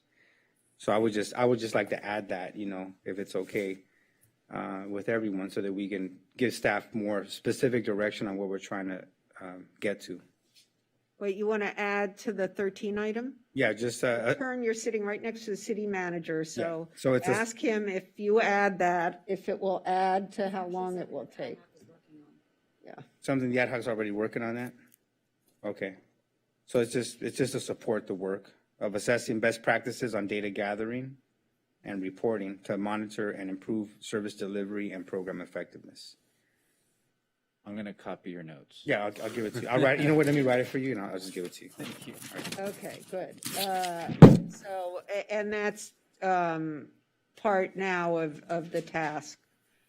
I just want to understand, because that wasn't agendized, right? But But this is germane to the context of homeless service providers. Just want to make sure I'm Yes. grasp. Okay.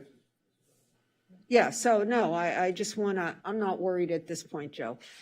No, what I, Existing funding sources, so I would say part of that is part and parcel. it's fine. Oscar is giving it to our city manager, and our city manager has agreed to do it.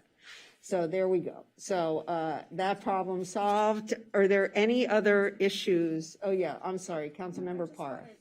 I wanted to make a comment about something that Councilmember Davis brought up about that single point of contact, which is part of the communication and communication plan. That's also, a point that we're working on, because case in point, I have been attending the Social Service Commission meetings, really getting to know them and also the work that they're doing. And one of the commissioners shared a story about a homeless woman having a mental health emergency, and she didn't know who to call. And this woman was walking across the street in the middle of traffic, and she's like, oh my gosh, do I call? I know there's a help team. Oh, I know there's a C3 team. I don't know. And in that moment, why is she thinking about all these different teams when the reality is you call 911 because she was putting herself and other people in jeopardy? And so I think that goes back to that message of like, we really need to have consistent messaging everywhere, all the time, about who to call, when to call, and what constitutes a mental health emergency, or this person needs some help. This is not an immediate emergency, but this person clearly needs some help, and this is where you go.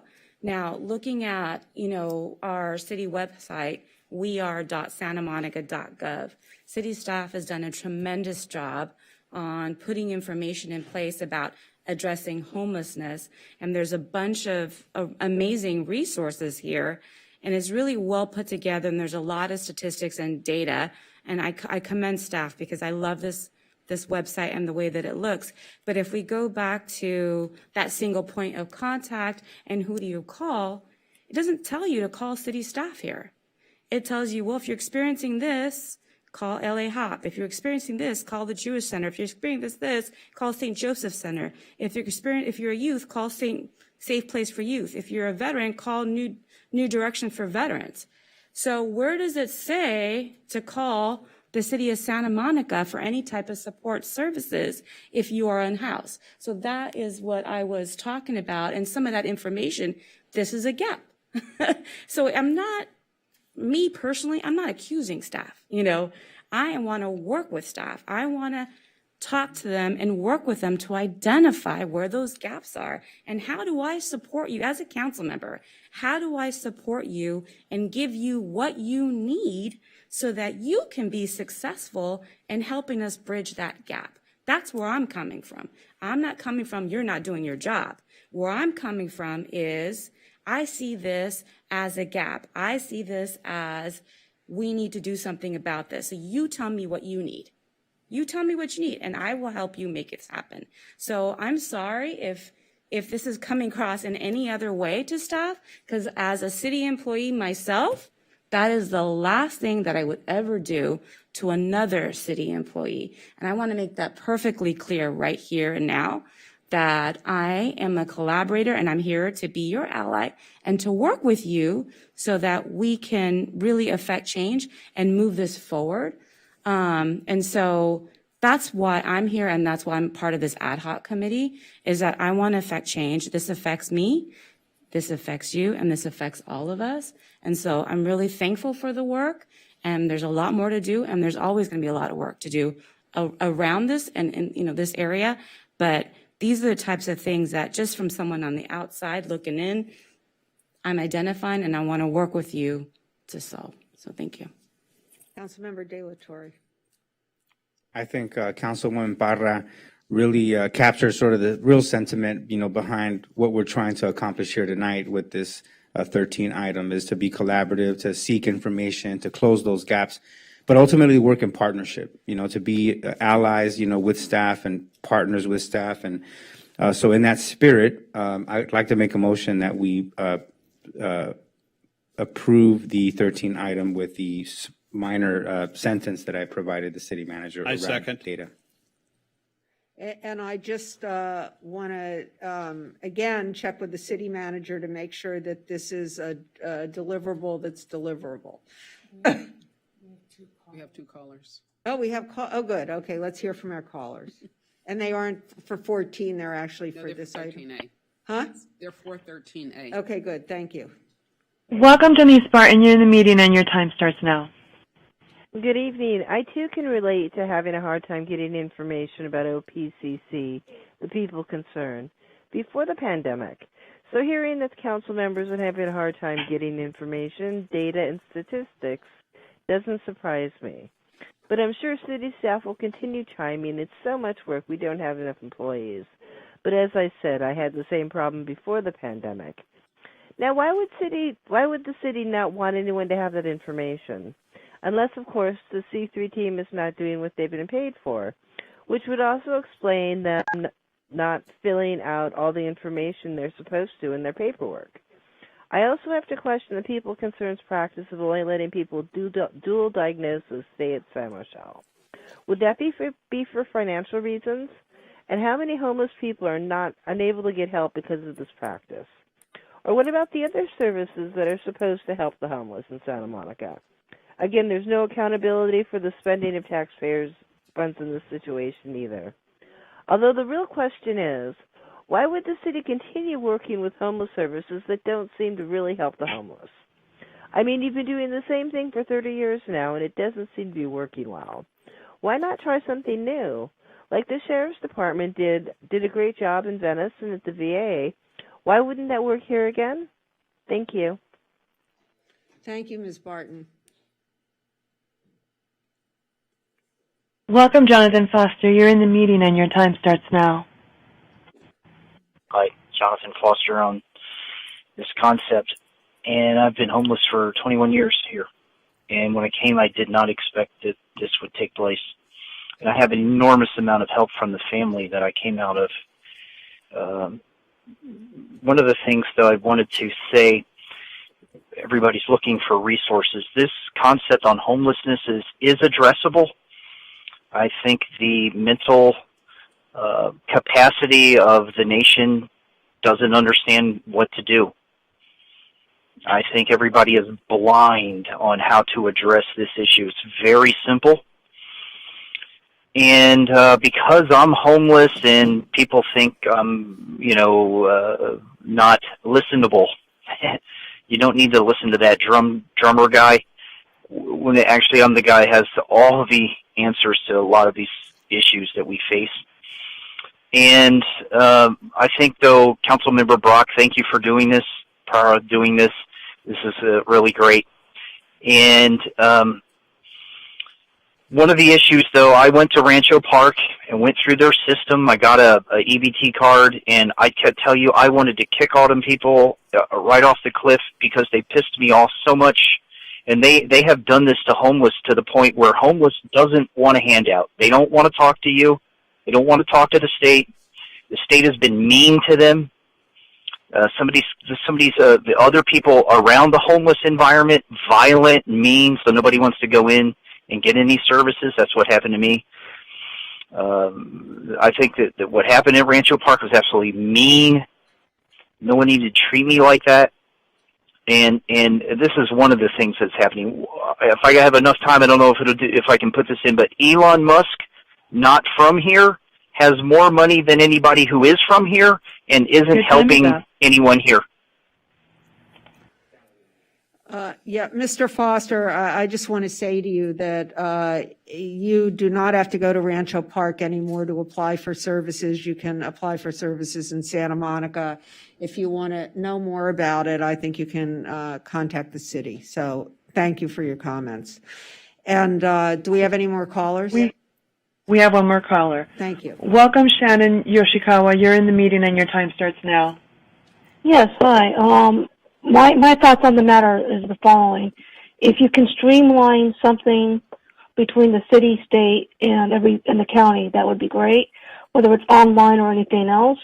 I currently work for the state, and it's a mess as far as where I work with EDD. And you can't imagine the calls that I get that people are relying on their unemployment and have been homeless to no fault of their own. I experienced homelessness through the city of Santa Monica myself, and nothing was streamlined. And I have a son who went through the Santa Monica school system all at the same time. If you streamline something, it should be available. There should be some place to go other than the Rancho Park, and I'm glad to hear there is. But I don't think it's a money issue. The money issue is littered with fraud. There's no accountability of anything. And I would love to see a commission on how you're going to do that. How you're going to have the accountability. Where is it going to be? That's my question. Thank you, Ms. Yoshikawa. Thank you.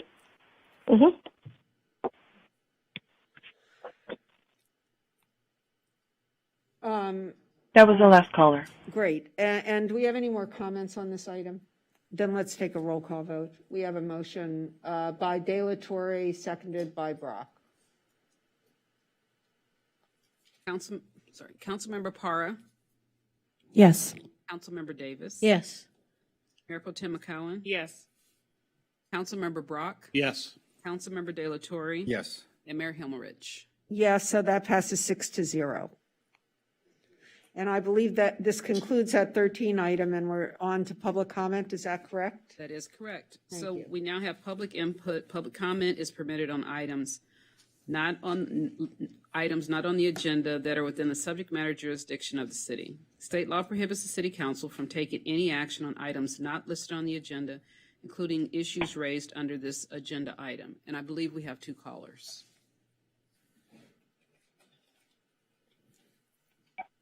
Welcome, David Morris. You're in the meeting and your time starts now.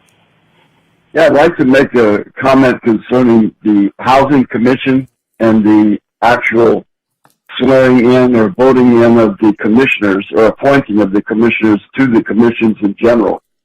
The idea that it would take a city of 97,000 people or 93,000 people 6 months to sort out their commissions when people were waiting and had applied and everything was in order is absolutely insane. The debacle that's going on with the Housing Commission is we're appointing one person to a different seat so somebody else can be blocked from a different seat. A person actually applied for the seat representing the homeless people, a Section 8 person who has good standing in the community, and she was given a different seat so that the person that is doing nothing for the homeless people, which is Commissioner Buchanan, which was recently appointed to be the chair of the commission and does not know even how to run the meetings after 10 years. This is insane. You want to play politics with our commissions. You want to keep people embedded in the commissions and the boards for decades on end. This is not our community and our society. Our society works on people with new ideas and fresh faces putting in their input to help this city. And just sticking people on commissions for 10 years so they can be political puppets is insane. It's corrupt. It's beyond corrupt what's going on with the Housing Commission. We're finally getting some laws and regulations concerning nepotism and concerning term limits and other things that are actually going to do good for the city and the future of the city. I demand that you people do better in this respect. Thank you. Mr. Morris.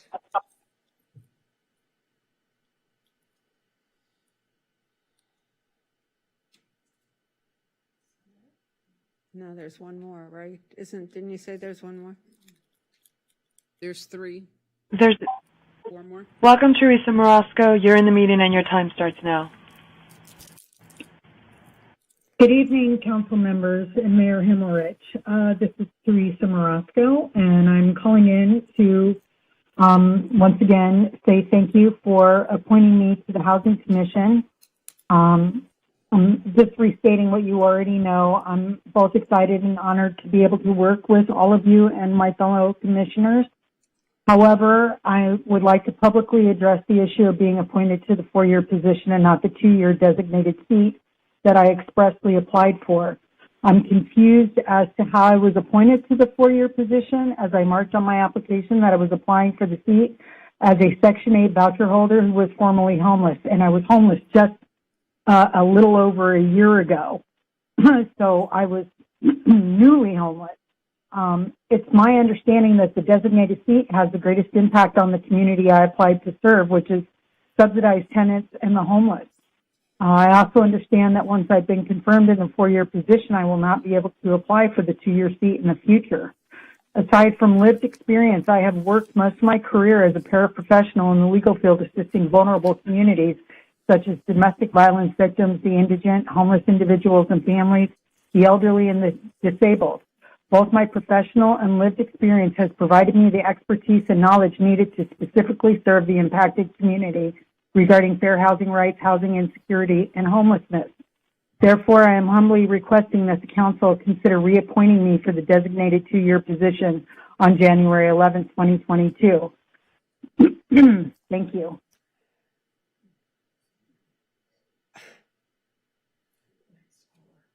Next caller. Welcome, Michael. You're in the meeting and your time starts now. Yes, I'm calling in full support of Ms. Morosco's statement that she just made, and that it is imperative that the City Council, in good faith, reconduct the appointments for the seat currently held by Ms. Buchanan and the one regular seat that Ms. Morosco was appointed to against her will.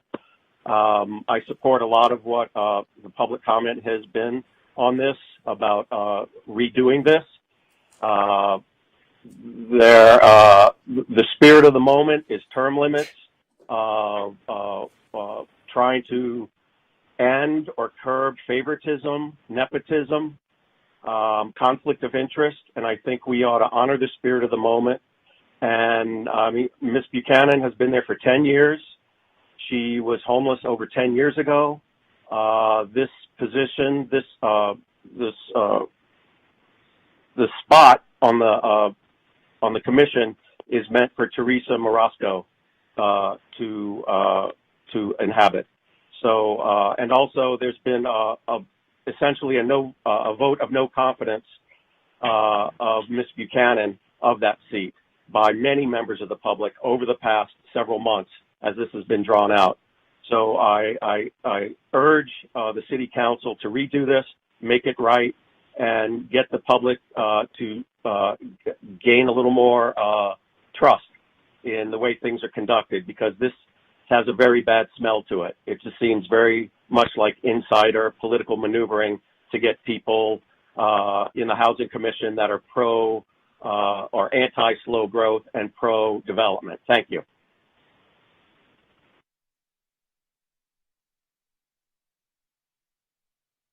Welcome, Olga. You're in the meeting. Good evening. Thanks. The council must redo the appointments to 2 housing commission seats, the one designated for a Section 8 tenant with lived experience of homelessness, which is a 2-year term, and to 1 regular seat, which is a 4-year term. On December 7, the council engaged in a political manipulation and violated its own resolution when it appointed Ms. Morosco to a housing commission seat that she had not applied for, and when it unlawfully, quote-unquote, appointed Ms. Buchanan to a designated seat by fewer than the 5 required votes. It appears that the goal of Mayor Himmelrich and Councilmember Davis, aligned with SMER and Santa Monica Forward, respectively, was to neutralize Ms. Morosco as Ms. Buchanan's only qualified challenger for the designated seat for a person with lived experience of homelessness. By appointing Ms. Morosco to a regular seat instead of the one that she had applied for, the Mayor and Councilmember Davis cleared the path to keeping Ms. Buchanan in her seat for year 11 and 12 of her tenure, and to retaining influence on the Housing Commission through her, as Ms. Buchanan is chair and controls the agenda. Never mind that Ms. Buchanan had received a clear vote of no confidence from the public, including the homeless or formerly homeless community she's supposed to represent. who submitted multiple letters against Ms. Buchanan's reappointment. Ms. Buchanan had not received one letter of support from the community for her reappointment. The mayor and Councilmember Davis owe the applicants and the public an apology for shamelessly moving the applicants around like pawns on a chessboard in their quest to keep special interest groups in control of the Housing Commission. And since Councilmember Davis is so big on the First Amendment, she might want to reconsider her vote for Ms. Buchanan, who is known to forego allowing public comment on several items per meeting. Last week, Chair Buchanan stated that if I call in to offer public input, she will not move the public input period to the beginning of the meeting in order to discourage me from speaking. So much for civility on the part of Chair Buchanan. Good night.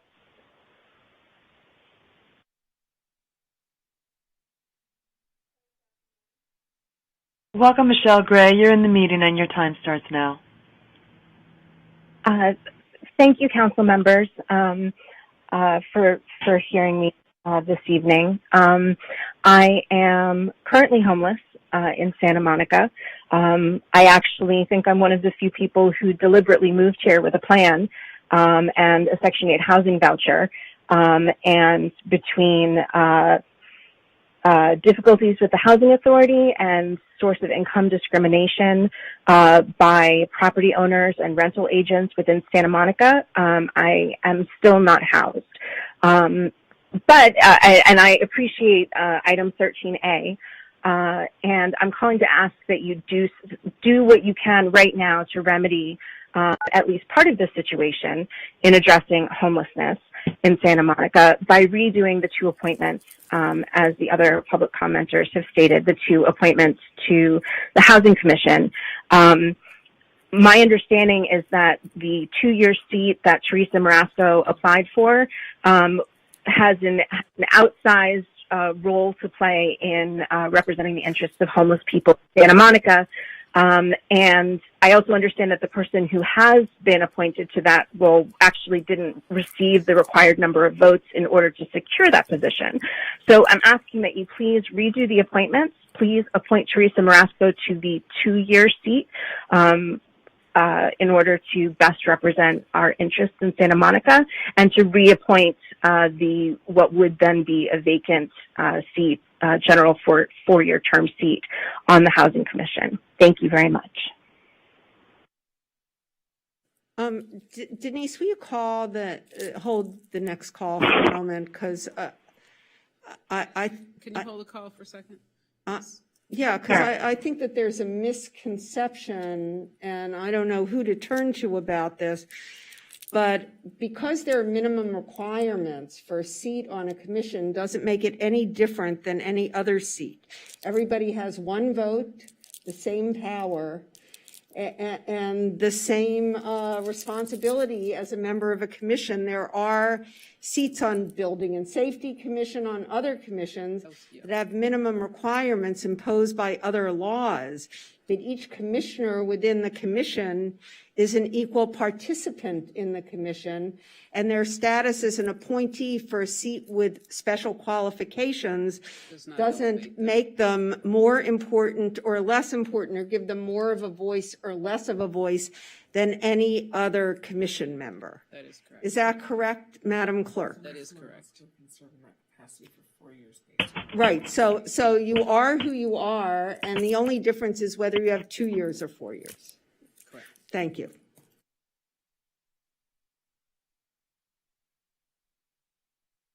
Oh, go ahead. Welcome, Jonathan Foster. You're in the meeting and your time starts now. Hi, Jonathan Foster. Hello, murderers of the unborn. How are you? No need to tell you Merry Christmas, you creeps.